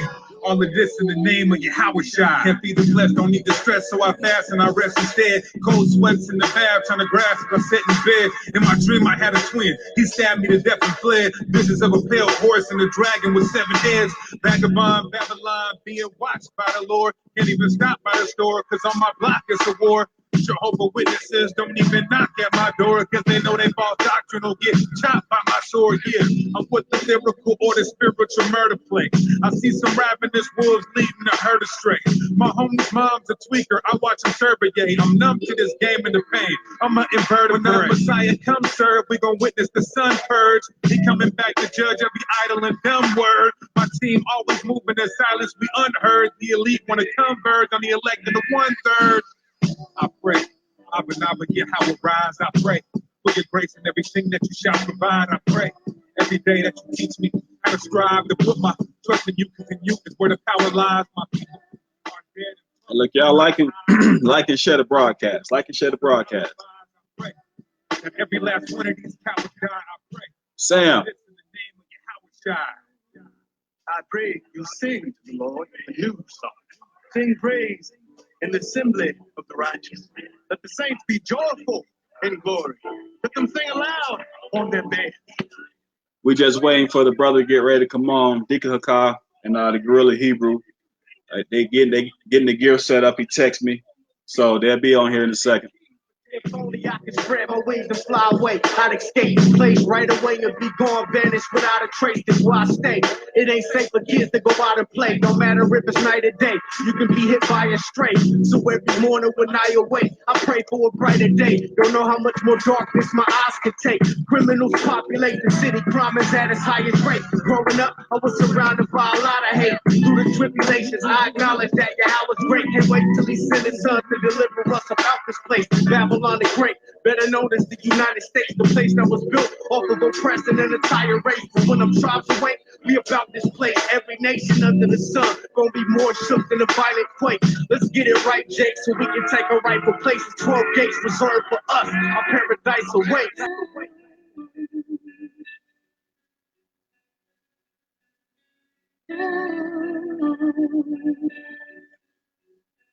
That's Deacon Hakah of Sicarii. InsideTheNationRadio.com. Click on the FWAP album and take you straight to his website. Cop that album. Another one of my favorites right here.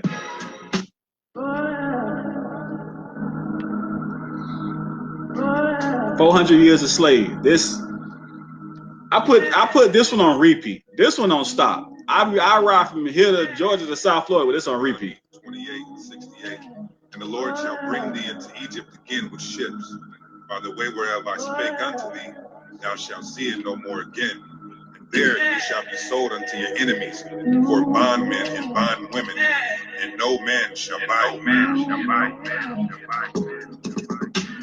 1592 on the shores of West Africa. We migrated from Israel, but that's where they captured us. Rounded us up and they put us on slave ships. Headed straight to the land that they stole from the natives. Killing so many that we was an endangered species. I'm talking about bodies on bodies, I'm sleeping in peace. Polo to polo, they dropping us off. Separating the families and boxing us off. Then it's to the plantation with yoke on our neck. We expected the worst and hope for the best. Bloody fingers from all of the cotton we picked. They didn't give us nothing. Whenever we stop, we give lip. Revelation 13:10. He that leadeth into captivity shall go into captivity. He that killeth with the sword must be killed with the sword. Here is the patience and faith. So we just waiting for the brother to set up his gear. 35 and he'll be on in a second. You shall not pollute the land wherein ye are, for blood is devoured the land, and the land cannot be cleansed. Gotta get the mics and everything set up. By the blood of him that shed it. Whips on our backs, raping our women, taking the cotton and making the linen, and these are the curses on Jacob the sinner. Taking our babies and feed them to gators. We the only people in Raymond says fire. Hey, Mr. Rogers, you're right. That's like I say, I put it on repeat. It stay on repeat. I ride from Georgia to Florida, just riding, repeating on this. Master say if you run and you flee, then you be castrated and hung from a tree. Also, look, y'all can call in if you got any questions. Once guests get on, if you don't want, some people are a little shy. They don't want to call in. If you don't want to call in, that's fine. Go ahead and put your comments on the screen. And as you see, what I can do, I'll go ahead and just pull your question up on the screen, highlight it, and then you can ask your questions that way if you don't want to call into the show. Yeah, Judah. This is another one of the brother songs that Bandman Tanner got his webbound on the website, Inside the Nation Radio. You click on it. No boyfriend and boyfriend is scrucious. We never were on us. No boyfriend and boyfriend is scrucious. We never were on us. Proving the friend first. Better watch and be cautious. Proving the friend first. You better watch and be cautious. Actions and manners obedient. Keep it at home and she practicing. The street when she talk to me shamefaced. Forget she playing the mandolin. How was your day at the marketplace? Scriptures of her endomethylene. Signing and loving the double grace. Titus 2:3 to 5. Age woman likewise. To becoming so holy, teaching my seed we the rulers. I'm from the tribe of Yahawah, fresh from the tribe of Yahawah. Submit to the law with no questions. Your warriors, you love the perfection. Together we worship my Father in heaven. We seeking perfection, we seeking perfection. Sick of riding out for lusting. It's a depth sin is for erection. When I'm walking the house and she studying, after 7 she got a few questions. She listen and follow directions. I die for my wife and protecting. Together we worship my Father in heaven. We seeking perfection, we seeking perfection. We seeking perfection, seeking perfection. On Sunday she work in the garden. She know how to shop and she charging. When the work was so evil and damaging, the scriptures that keep you advantaging. And my grip is ahead of a time.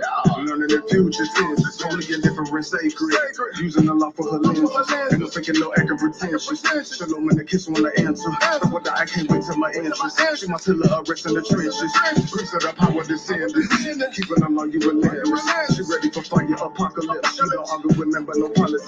Ain't no collision, but keeping the law. Ain't no religion. She could just say a few words. She could just venom a sentence. One flesh. Ain't no division. Teaching the women the law was the light. And them were tripping, and we repenting. Yeah.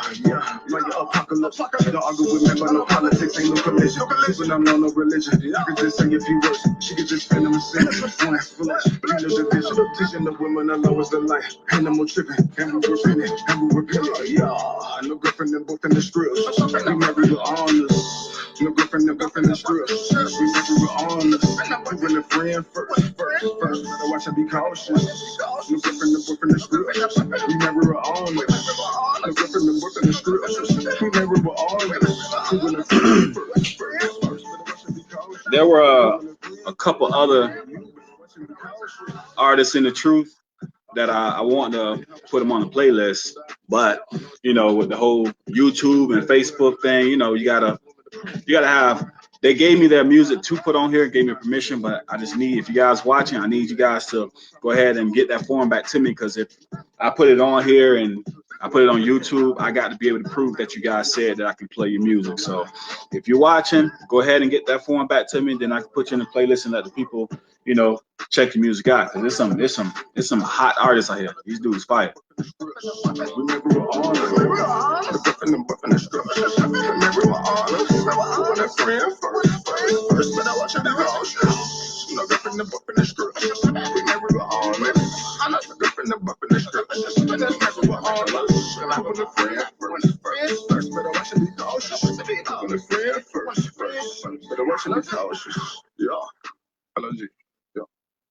Let's get one more in. Hopefully the brother be in here by the time this one go off. Deacon Wood to go, Deacon Wood. Playing with me, this is Deacon Hood. They say that boy Deacon good. This is the birth of a nation for real. We spiritual killers, no Hollywood. I'm from the alleys of Rainier Valley, in particular Hollywood. Listen, I come from Crippin', where niggas is tripping and gripping the shoddy wood. Niggas be getting too deep, but just stick to the milk, because milk does the body good. Modern day Moses, like Moses, I'm leading my people up out this captivity. And I ain't gonna stop till my people on top, and they all say that liberty. Look, I ain't indulging in exposing the heat of my wicked activity. And I think the month of February is way too short for Black history. I am an activist. I'm calling Kaepernick way above average. The man from Nazareth, he is immaculate. I am the catalyst. I was like Lazarus. I ain't gonna stop. I keep the matches lit. Kodak should capture this. Sync on your battleship. Precision accurate. Flow is so hazardous. I just pray I'm taking up when the rapture gets Nah, don't nobody get pushed back because he used the N-word. I know you listen to some of that stuff on the radio. That definitely can't get pushed back because of that. keeping the faith. Before the judgment is the season of praise. I'm seeking his faith. My sisters don't like their natural look at all, they want heathen hair. My brothers just kill their young brothers in the streets and don't even care. It's time for me to start educating, separating the wheat from tares. And niggas get cooked when it comes to the beef in the streets, but the beef is rare. I just got a good idea presented to me. Next show, what I'm gonna try and do is get the videos, because there's some videos that go out for these songs. So I'm gonna see if I can get permission to use the videos, so when I play them, I can play the video. You guys can actually see the videos and all that good stuff that go into it, add some more effects to it. Support these artists, man. Get the album. A lot of them give them away for free. A lot of them, if they sell them, it's like, just a couple bucks. Man, show some support. Show some love. We can't even let our kids outside to run around. Police are policing the streets, trying to hunt us and gun us down. All right, so while we're waiting for the brothers to come on, for y'all who joined us, I'm just going to go over what we're going to be talking about. Let me get it pulled back up here. Give me a second. All right, so what we're really talking about right now is life after death. A lot of people got questions about, what happens? What happens when we leave here? We've always been told, well, if you're good, you go to heaven. If you accept Christ, you go to heaven. But if you have not been good, if you have not accepted Christ, then you're going to hell. A lot of people have these, what do they call them? The in near-death experiences, NDEs, when they say, I closed my eyes and then I saw hell and I saw heaven and all these different things. But I know it's a book. I can't remember the name of the book. One guy who said he had a NDE, which is a near-death experience. So he closed his eyes and he went to heaven, and he saw Jesus Christ, and he had beautiful blonde hair and blue eyes and all that good stuff. And then it was some years later he came out and said he made it all up. So we want to know the truth. The brother just joined us. Can you hear me, brother? All right, I'm finna get ready. I can't hear you. I'm finna bring you on. And when I get you on here, then I'll be able to hear you. But without further ado, here's how we said the strong deacon, Deacon Hakah from Sicarii, the strong deacon. Let's get him inside here. Shalom. Yeah, mic check. Shalom. I can hear you. Hey, if you can hear the Deacon, hey, give me some thumbs ups. If you can hear him, hit the thumbs up button. All right. We just got the Gorilla Hebrew in too. Let's get him inside. All praises.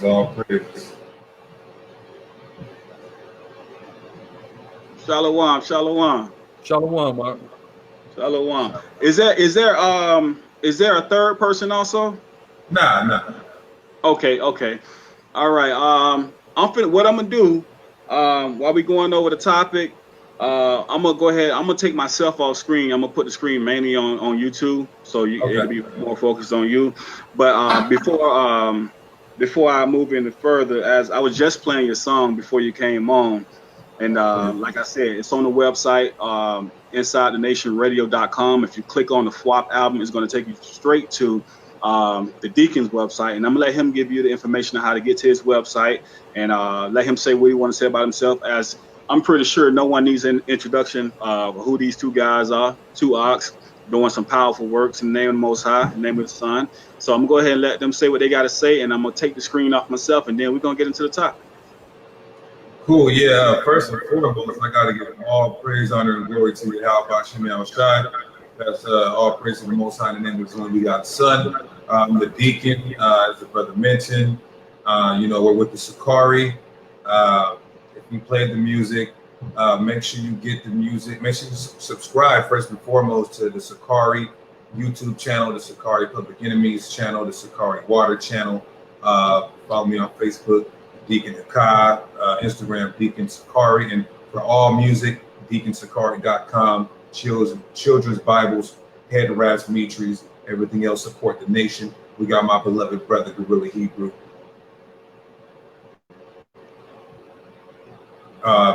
You want to say something? You get it?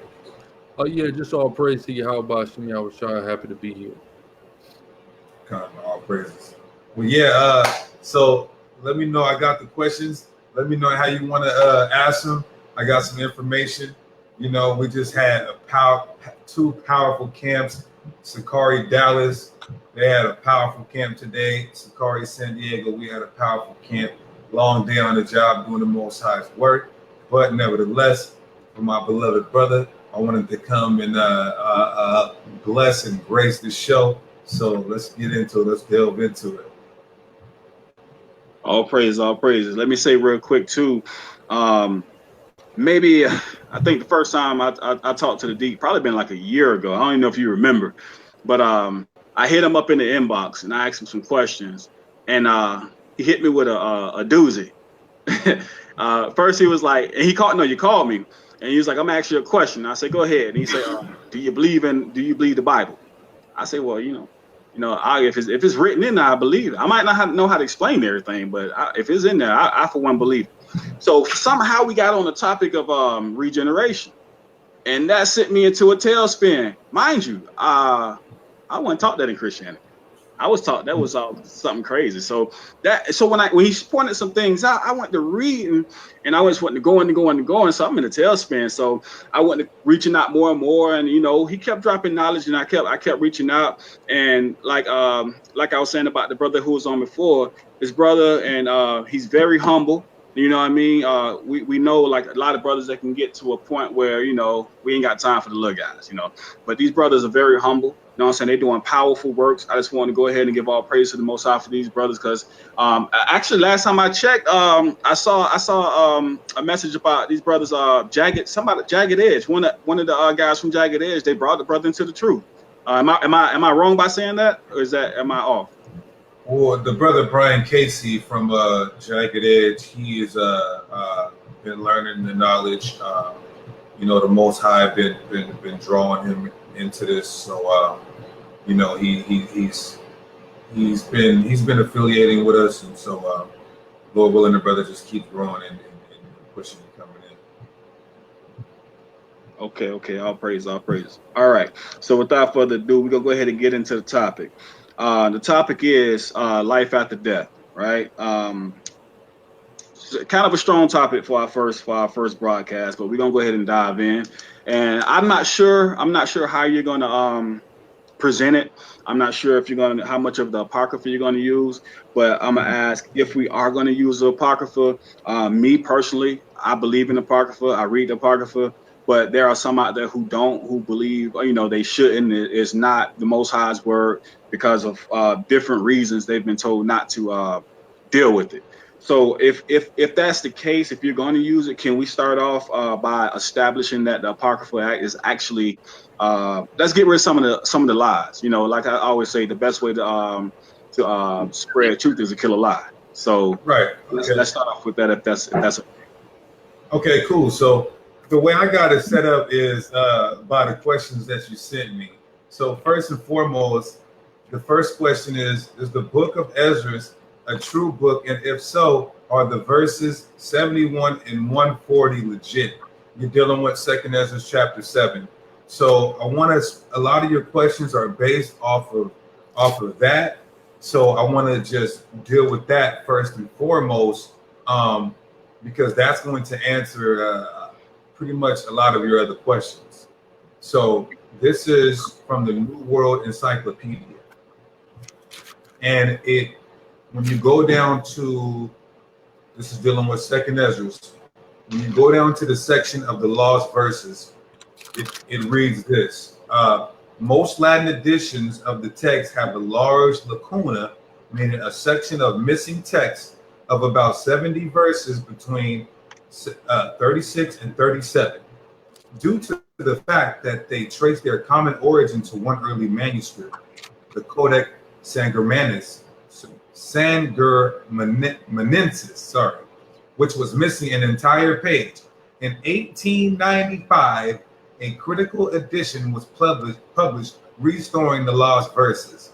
The restored verses are numbered 36 to 106, with the former verses 37 to 69 renumbered to 107 and 137. So the problem that certain people have with these texts is that, you know, they seem to be contradicting or saying something other than the rest of the scriptures.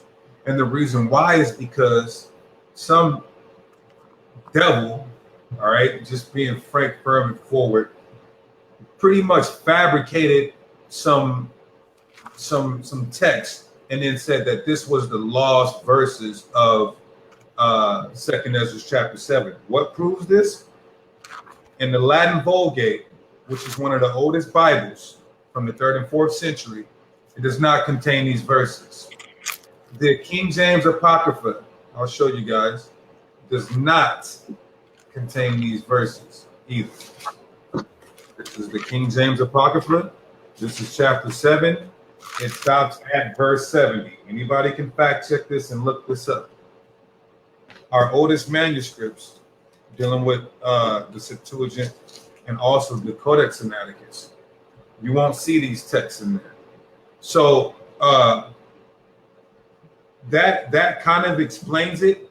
But yeah, none of the earlier manuscripts, none of the first compiled Bibles contain those verses. They were actually added in 1895 by some man saying that he found some lost verses. So that should answer a lot of the questions and a lot of the spookism dealing with those verses. Now, my beloved brother Ahlazar, he has a word called arguendo. He uses a word called arguendo. And that means that sometimes we can argue a case just because. Now, I remember he went into it. If he wants to, he can. But I think that's hardcore historical and archaeological evidence I just provided. But he's even argued those verses to show that it's not saying what people actually believe it's saying. If you want to speak on that, you can, Hakah. Yeah, when you take a look at them 70 verses, a lot of people have utilized that to try to substantiate some sort of hell doctrine or some type of place of torment doctrine. But if you actually read the verses, you'll notice that what it's saying is how the people are being tormented is through basically seeing that they're not going to be saved when the time comes to be saved. And they're going to, get the judgment that comes. You know what I mean? So the torment is not a physical torment or any fiery thing like that. They're being tormented because their conscience is seeing the fact that they're going to get destroyed in that day and people are going to get saved. And the people who are going to get saved are comforted by seeing they want to get saved. So even when you look at it, if you do believe them verses do not substantiate a hell doctrine whatsoever. Right. Any questions on that? So with that being said, if that's what people use to try and prove the point of this hell or torment and things of that nature, and if that's not what it's saying, where do we get this idea of, well, when you die, you're going straight to heaven, or when you die, you are going to a hell? Because we can pick up the King James, and we do see the word hell there, and we know Christ spoke about the Most High destroying somebody's body and soul in hell. So what was meant by that? Is it like a pagan belief or doctrine for us to believe that? How is that? So you asked a question later on in the questions. Is it a pagan concept? So I want you to hold that question and present it just the way you did now, if you can. Okay. Okay. Your next question is, what is the Apocrypha inspired? So I want to ask you. I know you may not agree with anybody else, but I want to get you involved in the dialogue as well. What is inspired? What is inspired? What does that entail? What does that actually mean? What makes something inspired? Well, when the influence of the Most High comes upon you to write the scriptures, giving you the know-how or the what to say in writing those documents. Okay, well, what inspired really means is it a book of divinity? What makes it a book of divinity or divine is the prophecies in the book. This is how we make the Bible set apart or set aside from any other ancient text, is that it actually has ancient prophecies or things that are being said, something's going to happen, and it actually happens. That's what deems something to be quote unquote inspired. So we can look at many prophecies, and I'm gonna let my brother expound on it in a second. Many prophecies in the Apocrypha, all right, from the Roman Empire to and you sent me a screenshot about a dating issue. Even with those dating issues, there are prophecies after that came to pass. So if that's what we're qualifying to be inspired, then absolutely yes, it's inspired. There's prophecies that align with the second coming, as they call it, of the Messiah. There's prophecies about kingdoms rising and falling. There's prophecies about Constantine. If you want to look up on Sicarii, the 12 feather breakdown, I'm talking about detailed prophecies in the Bible, in the Apocrypha, the so-called Apocrypha, because it was actually one text. It was in the Septuagint. It was in the Codex Sinaiticus, some of our earliest manuscripts. In the Bible that we all love the most, the King James, it was in the first King James. So that's what we would deem as quote-unquote inspired text, as if it has prophecies that are coming to pass and prophecies that are aligning with the rest of the scriptures. But you could expound on what you guys were going into, you and Shatar Hassad as well, if you want. Bro, Ahlazar, before you start, do you mind moving your camera a little to your right? It's kind of cutting you off. That should be good. All right. Yeah, but the brothers actually went into some deep prophecy concerning what was that, the whole Islamic rise? Yeah, the rise of Islam in prophecy in the book of Second Ezra, verbatim in the book of Second Ezra. So if you go to Second Ezra 15, it speaks about the dragons of Arabia, and it's given an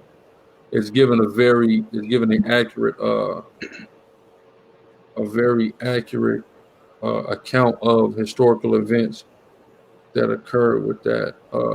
Matter of fact, Yeah, if you want to shoot out the link to the video, do you remember what? Yeah, it's called "Is Islam in the Bible?" So if you look at that video up on Sicarii on the main page, it says, "Is Islam in the Bible?" And if you go into that, you'll be able to see, us kind of go into it, because, many Muslims have always tried to allude to the fact that Islam is in the Bible, is justified by the Bible. Of course, the scriptures they go to are not sufficient for that. But we actually found, through the spirit and power of Yahawah, that Islam is in the Bible. Not that we should follow it as a religion, but the rise of it, the historical prophecy of the rise of it and how it came to be in the battles, the literal prophecy of the battle, exactly how history recorded it, is in the Bible. It's all in the Bible.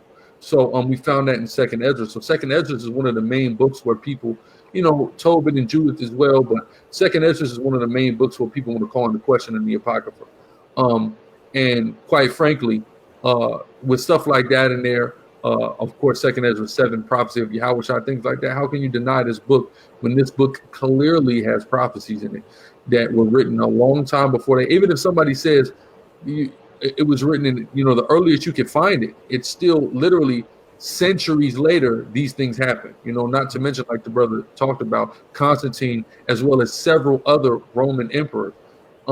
So it's all in the Apocrypha. So to say the Apocrypha is not divinely inspired really is just you listening to Protestant white people who in the late 70s, the Roman Catholics don't even take it out. It's really just start with the Protestants and all the churches that come after them. You know what I mean? So you're just following a Protestant lie in something they did to try to separate themselves from Rome or the Catholic Church. But in truth, all of this has been in our ancient records for centuries, and damn it, ain't no devil going to take it out. And what's crazy as well, if I can add this, it's just the Western church, because this is the power struggle and the division between the Edomites. So you got the Eastern Church and the Western Church, and so the Eastern Orthodoxy, they still subscribe to the Apocrypha. So who the hell is the Western Church to try to say the Eastern Church is wrong, or vice versa?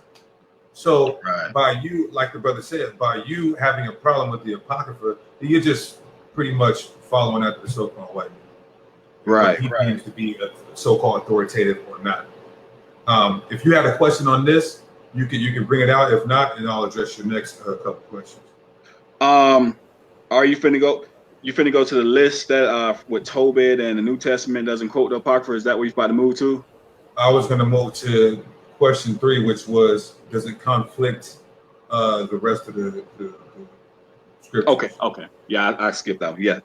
No. Yeah. No, So question 3 is pretty easy. Does the Apocrypha or Second Ezra, the Second Ezra 7 conflict the rest of the scriptures? I would say no, because we already qualified and quantified that it was an 1895 edition, not some 2,000 to 2,500 year old ancient text that was written. That was a little over a century ago they were added. So I would say no, they don't conflict the rest of the scriptures. It wouldn't have any bearing on the regeneration topic. So we wouldn't, at this point, we probably only need to go to that, since we've pretty much proven, like you say, as an addition. So yeah, but I still just put a couple scriptures just to for the audience, just so they could kind of understand a little bit about regeneration, not a full breakdown. That works. Yeah, your question 4, you said prove inspiration, and I as I mentioned with question 2, it's by prophecy. You said prove legitimacy, and we see the Apocrypha contained in the Greek Septuagint. Anybody can look this up. That's one of our oldest body of works. The Hebrew translated to the Greek in the 2nd and 3rd century BC.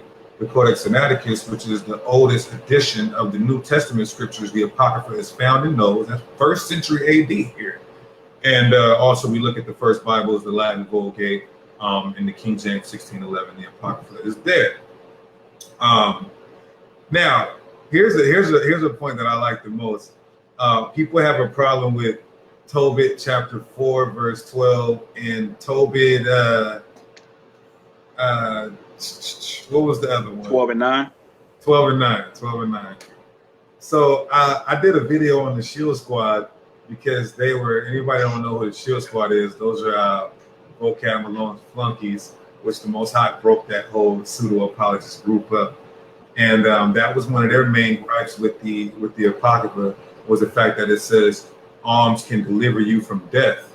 So when you read scriptures, because what they really have a problem with is other means of atonement. They say there's no other means of atonement except by Christ, or who the world ignorantly calls Christ, and the Messiah. But the Bible talks about that prior to the Messiah and also after the Messiah. Use the hemp oil, please. And so we look at Proverbs 10 and 12. It says, love covers a multitude of sins, right? That's another means of atonement outside of who the world calls the Messiah, because the logic of there's no other means of atonement even prior to Christ, and we got to Christians have to throw the whole Old Testament away, because which they try and do. Right, which they try and do. You're absolutely right about that. 1 Peter 4:8, it deals with other means of atonement. Ecclesiastes 10 and 4, it says, yielding to the ruler, pacify of sins. Exodus 20 and 12, honoring your mother and father prolongs your days. James 5 and 20, and also 1 Timothy 6 and 18 and 19. This is New Testament, where it's the Most High giving us grace and mercy and blessings for giving alms. It's synonymous with Tobit 4 rather, dealing with alms delivered from death. Ahlazar, if you wanted to speak on that, you got some. Yeah, nah, man, you hit it on the head, man. A lot of them, they're not understanding what's going on, and they're not. A lot of people speak out of ignorance. A lot of times, it doesn't matter whether it's trying to throw out the Apocrypha or a Old Testament non-Messianic brother trying to throw with the New Testament. A lot of people don't even understand the text that they claim to hold to. Right. And therein lies the problem. I just got done listening to a debate. Somebody's debating about the New Testament, if Christ is a idol, or etc. And they say things, and brother, you don't even understand the whole book. If you're hung up on certain things in the New Testament, I'm gonna make you throw the Old Testament away, because I can show you some of the same hang-ups in the Old. You know. Right. But when people aren't understanding the full picture, they don't see the full picture. They stop understanding things, man. And therein lies the problem. That's why the Bible say, understand first, then rebuke. You need to search a matter out before you try to come against it. Know at least everything that goes with it before you start to question it and come against it. True indeed. And see I got these questions from a guy, and his stance was, just because a book may contain a few true things does not make that book true. Or just because it may contain a few false things does not make the whole book false. I tend to me, it was nonsense. To me, it's nonsense. But here's the thing, I got questions, because to me it's nonsense, but to some people, they kind of grasp and take hold to that. And to them, it becomes, it makes a lot of sense. So I'm just glad that you brothers going through this and breaking it down, because I know there's a few people on here right now that do have questions about the Apocrypha, and the Tobit was one that really got them caught up. As far as me, it didn't get me caught up, but at the same time, I did not know how to break that down and explain it. So all praises for you, brothers. I'm gonna let you continue on. Khan, another question you said was that the New Testament doesn't quote it. Now, I don't know if you knew this or not, but Ahlazar brought this out. The first time I heard this brought out was with the brother Ahlazar, and the Messiah celebrated the Feast of Dedication, which is only found in the book of Maccabees. And we see him doing that in John chapter 10 with the rest of our whole nation. So obviously they were dealing with, even if we want to say, oh, he wasn't celebrating it, he was just there. Well, all of Israel were celebrating it Right. So they were dealing with the Apocrypha heavy. It was also mentioned that the New Testament doesn't quote any of the books of the Apocrypha. Now, rather than me proving that, I just went to, I got 10 books that the New Testament doesn't quote, so I want us to throw those out as well. This is Judges, Ruth, Ezra, Esther, Ecclesiastes, Songs of Solomon, Lamentations, Obadiah, Jonah, and Zephaniah. These are 10 books that, according to the scholars, there are 10 books that the New Testament doesn't quote. So maybe we should get rid of those too by that logic. Oh, praise it. You said it too fast. I couldn't write them. If you could text me those, I'd love to have those books. And yeah, that was the one in John 10 about the Feast of Dedication. That was one of the examples he used. Just because it contains some things that are true doesn't make the whole book true. So he tried to go and, you know how you try and tackle something before somebody can use it. That's what he tried to do. And his feed was pretty long, so people were really eating it up. So that's what he used. But that is an excellent point about the books that it doesn't quote. Judges, I got Judges and Ruth, but my pen got slow after that. Yeah, don't worry. Just matter of fact, when we get off, I'll send you the list, and I'm pretty sure there's more, but this was just 10 books. So by that logic, I don't think that's what we call idiotic logic. That's gonna be my next single. But question 5, you said almost no early church fathers quoted the Apocrypha. And hey, when I saw that, I couldn't remember where it was because I tried to find it. But I think you did a video. You Really Hebrew, one of you guys did a video about that. And I was trying to find it and I couldn't because I knew that was nonsense when he said it, but I couldn't prove it. I didn't know how to go and prove it. Right. Okay, now here's the irony in that. Polycarp, who most historians say is a direct disciple of John, who walked with the Lord, right? Now, in chapter 10 on his letter to the Philippians, look what he says, and watch the irony in this about it. Watch the irony in this, my brother. This is chapter 10, exhortation to the practice of virtue. Watch what he says. He says, when you can do good, defer it not, because alms delivers from death. So not only is he quoting the Apocrypha, he's quoting the very scripture that everybody has a problem with. And this is Polycarp, John's disciple, right? And so he's quoting Tobit 4:10 and Tobit 12:9. Anybody can look this up. The letter to the Polycarp's letter to the Philippians, chapter 10, exhortation to the practice of virtue. Then we move on to Clement. The scholars and historians say he was a disciple of Peter. In his letter to the Corinthians, chapter 27, what does he quote? He quotes Wisdom of Solomon, chapter 12, verse 12. That's the Apocrypha. And it reads, I'm in chapter 27. It's called In the Hope of the Resurrection, which we had to cut these guys talking about Christ came back in 70 AD. Well, according to their direct disciples, they're talking about a hope of a resurrection here, but that's another story. So when you go about halfway down, he says, who shall say unto him, what have you done? Or who shall resist the power of his strength? This is him quoting directly from Wisdom of Solomon, chapter 12, verse 12. And so I just wanted the audience and also you as well, so you could be equipped if you run into these problems again. Any thing you want to add? No, you got it. Okay.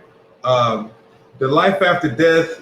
I think what I did was I just wanted to read Ecclesiastes 3:21, Ecclesiastes 12:7, Psalm 17:15, Job 3:17. It's all dealing with us going back to the spirit world when we die, and that's where the righteous or wicked, as Job chapter 3:17 says, there, meaning the spirit world, even the wicked cease from troubling. So you know, Ecclesiastes 1:9 is that tells us the judgment is played out on earth. So we go to the spirit world. Ecclesiastes 3:16. Yeah, Ecclesiastes 3:16. Under the That's sun where is it the says place of under, judgment. yeah, okay. Under the sun. Right. So that's when we go to the spirit world, and then we come back to serve our judgment, whether it's a messed up life, early death, disease, mass oppression, or whatever. That's us getting that judgment for the past life. And you ask, how does that contradict or conflict with Hebrews 9:27, where it says it is appointed for man to die one time? Well, I would ask somebody, has people been risen from the dead? So that means they died more than one time. Wait, run that back out. So when it says it is appointed for man to die once, then I will pose the question, have people been risen from death? And what would you say? Outside of Christ, Lazarus? Even in the old... Yeah, Elijah raised people from the dead. Right, correct. So we see that it's very problematic for Christians and Hebrew Israelites. I've seen a lot of Hebrew Israelites use Hebrews 9:27. It's very problematic to eisegete a scripture and then create that doctrine around it when you can get hit with 30 other precepts dealing with regeneration. Okay, somebody might say, well, it's talking about when they're in the grave. Well, that would be you reading it into the text. Even then, we've seen the graves were open, right? Our elder did a video on that. That's right. Even then, the graves were open, and they got out and walked, and they didn't go up with the Messiah. He just raised them from the dead to show his power. Then guess what they did? They died again. So they died more than once. So this is a case of pleonasm, and that is just over exaggerated and putting the emphasis on certain things from the writer or the author's perspective. I see you going for a scripture. If you got something, you can bring it out. Con, 2nd Ezra 14:35. For after death shall the judgment come. So you die, then you get a judgment. When we shall live again. And then shall the names of the righteous be manifest, and the works of the ungodly be declared. So we shall live again. We live out our judgment, right? Well, where do we live our judgment out? Ecclesiastes 3:16. And moreover, I saw under the sun the place of judgment, that wickedness was there, and the place of righteousness, that iniquity was there. So under the sun, meaning here on earth, is where you live out your judgment. 2nd Ezra says you live again. That's when you get your judgment. So you get judged for what you did in your previous lifetime, in your next lifetime. Okay. I might be jumping the gun here. Just let me know if I am. I saw you guys doing a teaching one time. I think is it Romans 11 where it says all Israel shall be saved. So is this how all Israel is going to be saved, coming back through the regeneration? And if that's the case, and Isaiah, and I may be deviating a little bit, over in Isaiah 66, I believe it is, when it say from new moon to new moon, and we're going to look upon those who. So who are those people if all Israel is going to be saved and we're coming back through regeneration? Okay, so I'll ask you a question first, and then I'll deal with if we was arguing with somebody else. Do you believe that only Israel can be saved, or do you believe? I mean, I ain't going to turn this into a debate, my brother. I'm not sure what you believe, but do you believe that heathens, actual non-Israelites, can be saved? Do you believe that the Lord died for heathens? I believe salvation is for Israel. Okay, so that means the Lord only died for the sins of Israel, correct? Correct. Okay, so only Israel can be perfect. So that means, are the heathens going to be perfect? No. So that means they're going to be continue to sin. They're going to continue to sin in the kingdom of heaven. Okay, so you're getting to those, when we come from new moon to new moon, looking upon those are going to be the heathens and not Israel. Those are going to be the heathens because their sins aren't covered and they're not going to be perfect. That new covenant is for the house of Israel and the house of Judah. Correct. The Bible clearly says that. What is the new covenant? Perfection. The laws being in our genetic makeup. us not going off, us being programmed and downloaded. Now, the heathens aren't just going to be throwing gay parade parties and pig parties, but they're not going to be perfect. So when they do go off, they're going to get chastised, and some of it is going to be capital punishment. So you can understand that. Okay. All praise. Yeah. No, that clears it up, because that was a question that I actually, that was my question. I came up with that because I was thinking it, and I'm like, well, I do believe salvation is for Israel. I do believe, you know, when Yahawashi was crucified, it was for Israel and Israel only. But then that question kind of crept in. Well, who are these people? You know, would Israel be a part of that? Did that refer to Israel? But makes sense. I got it. Makes sense. Because it says there will be no more sin, but you know, that's just only dealing with the Israelites. You know, we're gonna have those law, statutes, and commandments written in our hearts. The heathens are still gonna be going off. The scriptures in Isaiah 65 says there's still gonna be sinners in the kingdom of heaven, and they can't be Israelites because we'll be perfect. You know, we're of that number. Right. But yeah, that's pretty much it on that question. Unless you wanted to add to it, I don't have a problem with it. No, I was just going to say, and that makes sense, because one thing that never stood out to me, before I even came into the truth, I stopped. It's been years since I, you know, really stopped going to church, probably 10 years maybe. It's been a while, because the doctrine just was not making sense to me. Like when I hear when we all die, we all go to heaven, we all got mansions, kingdom, and riches. If we are rich, then what is really rich? Like I can't be really rich if you're not poor. I mean, that may sound wrong, but if everybody got $1 million, what is it really worth? You know, that's what I'm looking at. Or if we're all kings, then who are the peasants? Or if we're all priests, then who you're preaching to? That was always my question. Like, it didn't make sense. And let's not get into the rest of the nonsense, the 3 day from Friday to Sunday. So this was always my questions, but that makes sense what you just said. That points it out. About the crucifixion, though, I just want to throw that in real quick. We can move to the next question. Now, you mentioned something earlier. I might as well bring it out right now. You said, is it a pagan concept? And dealing with the how our people were Hellenized, we did use some of those you know, like how we do it today. We'll equate something or make something equivocal to you know, a story or a movie. It's the same thing. Even our beloved brother Paul, he used to talk to the people in plays. Like he was quoting Greek. Who was he quoting? He quoted a lot of Greek philosophers or Greek poets, rather, Greek poets, in which we still do today. So when you look at this word for hell, one of the words for hell, Hades. When you look at the Lytle and Scott or the Bowers edition lexicon, which is what the scholars deem the most prominent lexicon for the New Testament, it calls this place Hades, and it says Hades or Pluto, the god of the lower region, Orcus, the netherworld, the realm of the dead. So we see that this is carrying a Greek mythological definition and connotation. This isn't anything Hebraic, rather something we likened it to, liken something to, and also too,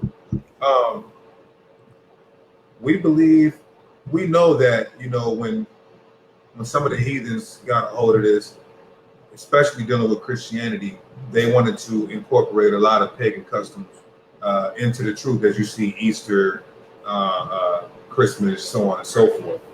So I would say it's absolutely a pagan concept, and the definition of the very word proves that. Anything you wanted to add to?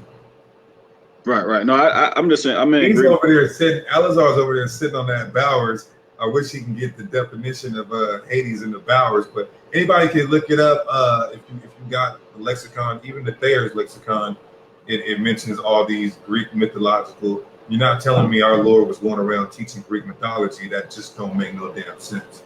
Right. So we got people that's watching right now that can think within themselves, like, okay, well, my loved one, my son, my daughter has not gone to this place in the ground. They're burning and being stabbed by pitchforks. That's well. Have you ever tried to burn air? Burn hair? Burn air. Air. No. So how can one burn a spirit? Good question. So it's spiritual fire. It's spiritual fire burning a spiritual body, or is it literal fire burning a spiritual body? I mean, it's just it don't make sense. Bugged out, creepy. It's what we call spookism. Right. And you're right. It don't make sense. Like I said, like there was a question presented about, you know, what happens to those didn't know they were Israel, you know, and I know my family, we talked about this. What happened to those that did not know they were Israel? And it's like unrealistic to say, well, we don't care about moms or dad or sister, brother who left here not knowing there was Israel, and are they in this spiritual place of being burned? So I'm sure it's a great appreciation to get the understanding of, hey man, that's all paganism, or that's all untruth that's coming out that we've just been taught like everything else was untrue. Mm-hmm. Right, true indeed. Now, you know, they do get judgment. It's just not that, you know. Right. It's like the brother said, the place of judgment is you coming back and you serving what you did, serving out your sentence for what you did in your past life. Now, there is going to be what they call a judgment day, or the day of judgment, or the Lord's day, where, you know, the ultimate judgment is going to be that lake of fire, which we believe is the thermonuclear destruction of Babylon, which is America, which is a whole nother topic. But at the end of the day, there's a lot of precepts to prove that. You know, that could be for another show. But your next question was, I wanted to address just two more things before I wrap things up here. It said praying for the dead, how the Maccabees prayed for the dead. You answer that. You answer that with your own precept about the Corinthians baptizing themselves for the dead. So you know, that will cancel it out. And just because we see things in the scriptures, I mean, we worship the calf and call it Yahawah. Just because we're seeing things in the scriptures where it's off, it doesn't mean we throw that part away in the Bible. It's just something that not a sin, so to speak, but just something that they didn't have understanding on, or they were doing for vain, or probably because they were following after the Greeks at the time of the Maccabees, and that followed up with the Corinthians, which is in Greece. So it makes sense that Hellenized Jews would probably practice those practices, being that they forced us to stop practicing our own Hebraic customs. Okay, that makes sense. What would you say to the point? Did we cover this? The guy brought up, he said Apocrypha does not claim to be inspired, so therefore it cannot be inspired, even if it contains a prophecy. Yeah, I don't understand what he meant by that. If you could explain it, then we can expound on it. That didn't make sense to me, though. That's all Christian terminology. He's using Christian rhetoric. It doesn't claim it's, well, what book do claim it's? What book say I'm inspired by God? That's crazy. Yeah. Give me that verbatim. Give me that phraseology verbatim. Well, what he said, that's exactly what he said. No, I'm asking whoever said that to show me the phraseology verbatim. What we have to understand is this. This is a book of a lot of history. And it's also Wisdom of Solomon and Ecclesiastes, which is wise words. Really, the most prophecies in here is from Second Ezra. So, not sure what he meant by claiming to be inspired. If he wants to deal directly with us, he can come on Free Smoke Fridays or Situation Room. You know what I mean? Wednesday nights, we can deal like that with a peaceful dialogue, so we can really get into it and hear his answers. I dealt with the brother before, and I can tell you right now, it ain't gonna be no peaceful dialogue. It's one of the more ignorant brothers I ever talked to. So, but I definitely would like to see that. I would definitely like to be a part of setting that up, because I definitely get in contact with him. He swear he has the answers to crush the Apocrypha, to crush that we're supposed to keep the law, and all these other type of nonsense claims that he makes. But I would definitely like to set that up. Okay, well, maybe you can send him this video, and he could address these. Now, you mentioned 1 John 5:16. I don't know if you thought, or he thought, this meant praying for the dead, but it's just saying don't pray for somebody who commits a sin worthy to death. It says, if you see any man commit a sin unto death, pray not for him. So I don't know if he's reading a different version or what, but it doesn't have anything to do with praying for the dead. I think it was going against Second Maccabees, where it talks about praying and death, and then he goes to 1 John 5:16 that says don't pray for. So he was trying to use the two to cancel one out. Oh, okay. Mainly Maccabees. To show that the Apocrypha is full of contradictions. We shouldn't be using it. It's not inspired according to him. So that's what he was trying to do, is pretty much cancel out the Apocrypha. Okay. Well, we can do that all throughout the Bible. That'll be very problematic to do that. You got something called the Carbon Rule. The Carbon Rule was the tradition that it's a sin if you don't wash your hands, which we've seen our Lord rebuke that doctrine or that custom from the Pharisees. So just because we see us doing it, whether it's in the Apocrypha or in what we call the Bible, we see our people doing wickedness or going off. It doesn't mean we throw that part of the compilation or composition away. It just doesn't make sense. Right. Just because we do it, I don't mean we're supposed to be doing it. They worship, like you said earlier, they worship the calf. So wasn't supposed to. Now, the last thing I had was dating issues. You have to do relative dating, dealing with multiple sources to really get into the actual or more accurate dates of all of our writings, because conventional chronology can get a little tricky, as a lot of sources have the book of Daniel being written in the 2nd century BC, when he's writing about events and encounters that happened 400 years prior to. So I'm not sure what source he's getting his dates from, but he'd have to show multiple sources on that. And the date that it was found doesn't necessarily reflect the date that it was written. So you got to factor that in as well. So that's all I had. I know it's late where you're at. It's late where I'm at. I'd rather not take calls right now, but if you got any more questions, I'll deal with those real quick, and then I'm gonna sign out, man. It was a pleasure. No, I just appreciate you coming on. I told you we'll keep it short and answering the questions. I'm sure everybody like myself got some edification with a lot of things with you and the guests we had earlier, our brother Yaw'al. But no, that last one you just brought out, the dating issues with Daniel, that's a good point too, because to say there's dating issues in Maccabees, well, you can use that for books that we consider in the King James Bible. So that like Ahlazar's favorite word, I hear him say, that's problematic. That'd be problematic for them. So yeah, it's problematic when we start doing that. We gotta understand, with every ancient text, there's certain transliteration problems, variances, historical problems. We're dealing with fragmented ancient texts that we had to copy and do editorial work on. This is what every ancient text, any scholar will tell you this as well. So we can't harp or isolate certain issues like that, because those are common. Rather, we deal with the whole body of work in itself.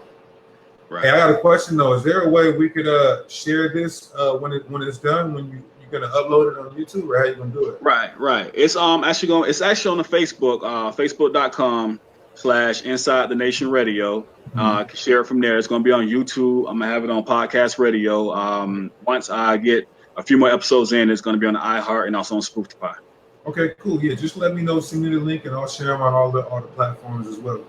Okay, we'll do. Really quick before you go, can you let the people know where they can get the FWAP album? I've been playing it for them. I've been getting like the little fire comments, so they loving it. So just let them know where they can buy it from. I already let them know they can go to my website, click on your picture of the album, and it takes them to your website.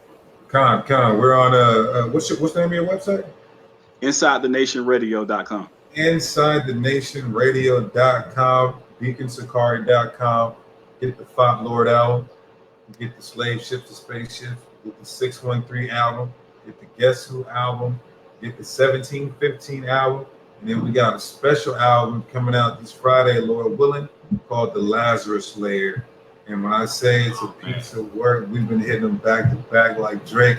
This is a marvelous piece of work. This is the song my beloved brothers from Jagged Edge have done a feature on this particular project. And we need everybody to be looking out for that. It's going to be monumental. Make sure you get your copy.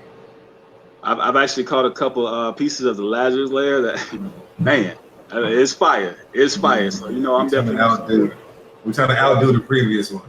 Yeah, I believe it, because as you go, you know what I'm saying, just growing and growing again. So You know, I mean, I'm gonna be honest with you. 400 Years a Slave is probably gonna be my all-time favorite. That's my favorite too. That's my favorite too. Okay, I'm in Georgia. Like I told people before, I ride from Georgia to Florida just playing that on repeat. Now, I like all those songs. Don't get me wrong, but it's something about that one, man. It just takes me there. But before we get off too, bro, my Ahlazar, you want to say something real quick, man?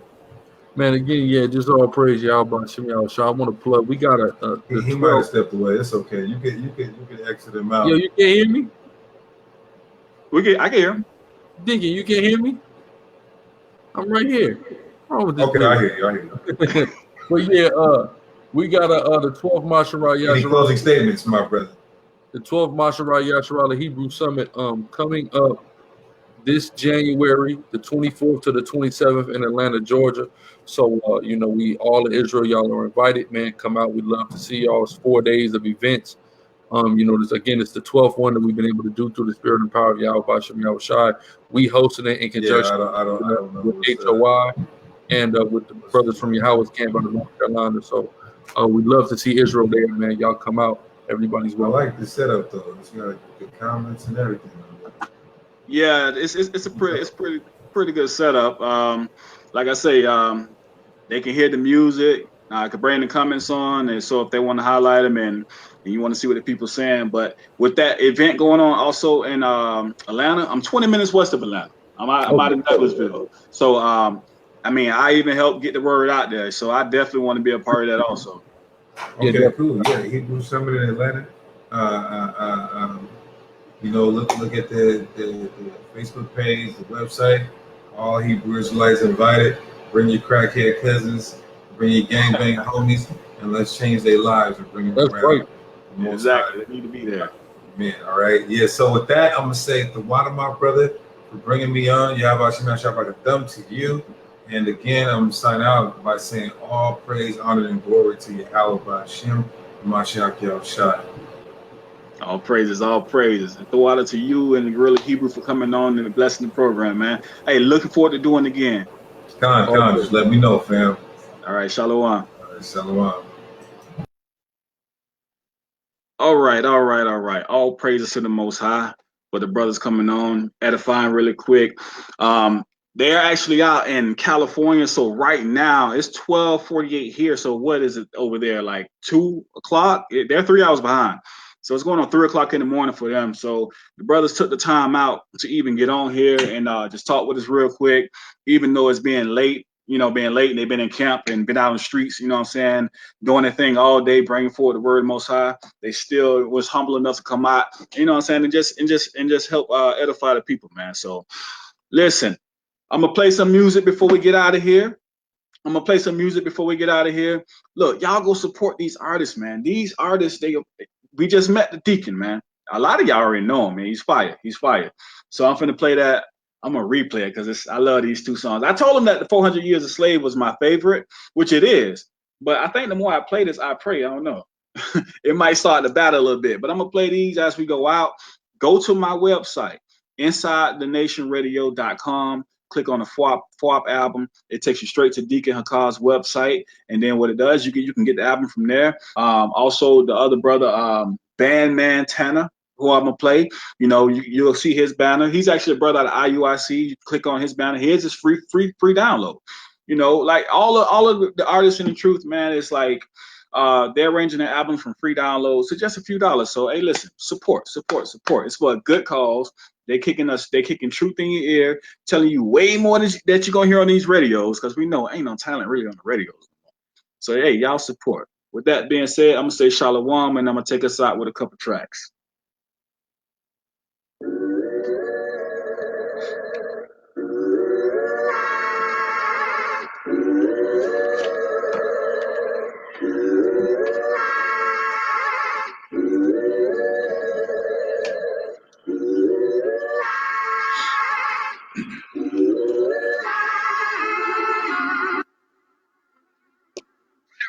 In my hood, you hear sirens. This is Deacon Hakah. Go to the website and support. No love for any cops. That's what got Kenny shot. Y'all drinking Henny shots. I'm investing in penny stocks. They give me props. rapping, teaching, debating, unity, while Satan trying to weaken the nation. Cops in my community, kill us with every opportunity. No justice or peace, the police get immunity. Look, rubber bullets and riot tools when they gear up, asking where the love went, cause judgment is near us. And kids rather pour up a foe and sip the syrup than learn about how the black Moors ruled in Europe. We divided by economic material skills. My people are serial victims of imperialism. I tell the truth in the booth, boy, my pen no lie. They love the Hebrew Israelites. Ask the N-O-I. Let's pray. I pray. Abba, Yahawah, rise. I pray. For your grace and everything that you shall provide. I pray. Every day that you teach me how to strive to put my trust in you, because in you is where the power lies. My people are dead and punk will come out and hide. I pray. Every day, no excuses or alibis. I pray. And every last one of these cowards die. I pray. All of this in the name of Yahawah. Can't feed the flesh, don't need the stress, so I fast and I rest instead. Cold sweats in the bath, trying to grasp. I sat in bed. In my dream, I had a twin. He stabbed me to death and fled. Visions of a pale horse and a dragon with 7 heads. Vagabond Babylon being watched by the Lord. Can't even stop by the store, cause on my block it's a war. Jehovah Witnesses don't even knock at my door, cause they know they false doctrine will get chopped by my sword. Yeah, I'm with the lyrical or the spiritual murder play. I see some ravenous wolves leading a herd astray. My homie's mom's a tweaker, I watch him survey. I'm numb to this game and the pain. I'm an inverted brain. Messiah come serve, we gon' witness the sun purge. He coming back to judge every idle and dumb word. My team always moving in silence, we unheard. The elite wanna converge on the elected of 1/3. I pray, Abba, Yahawah, rise. I pray for your grace and everything that you shall provide. I pray every day that you teach me how to strive to put my trust in you, because in you is where the power lies. My people are dead and punk will come out and hide. I pray every day, no excuses or alibis. I pray that every last one of these cowards. Hey man, y'all go support, man. Show some support. Get the album. You won't regret it. Trust me. I got it. You won't regret it. It's fire. In the assembly of the righteous, let the saints be joyful in glory. Let them sing aloud on their bed. Let the high praise of God be on the mouths of the saints, and a two-edged sword in their hand to execute vengeance on the demonic nation and punishment on those people. Divide their kings with chains. If only I could spread my wings and fly away, I'd escape this place right away and be gone, vanished without a trace. That's why I stay. It ain't safe for kids to go out and play. No matter if it's night or day, you can be hit by a stray. So every morning when I awake, I pray for a brighter day. Don't know how much more darkness my eyes could take. Criminals populate the city, crime is at its highest rate. Growing up, I was surrounded by a lot of hate. Through the tribulations, I acknowledge that Yahawah's great. Can't wait till he sent his son to deliver us about this place. Babylon the Great, better known as the United States, the place that was built off of oppressing an entire race. But when them tribes awake, we about this place. Every nation under the sun gonna be more shook than a violent quake. Let's get it right, Jake, so we can take our rightful place. 12 gates reserved for us, our paradise awaits.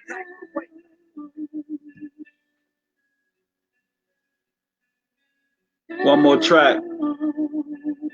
One more track before we get out of here. I know I don't play these two like a few times, but just for those who ain't catch them, I'll play one more for you. Then we out of here. Hey, shalom to all y'all. Be blessed. Judah, LOG, yeah. Abraham, Isaac, and Jacob. I'm a Shemite, baby. Yeah. Just say the same. Let's pray. It always been knocking, so you know we got pride. Shalom, up. Blessings. You follow them up like a zombie. The scriptures, I'm burning you zombies. Repentance for only the Israelites. I hope you don't die like a zombie. The fire you gon' burn you zombies. Religion melts your brain, son. You ain't lying to find. You act like a zombie. You follow them up like a zombie. The scriptures, I'm burning you zombies. Repentance for only the Israelites. I hope you don't die like a zombie. The fire you gon' burn you zombies.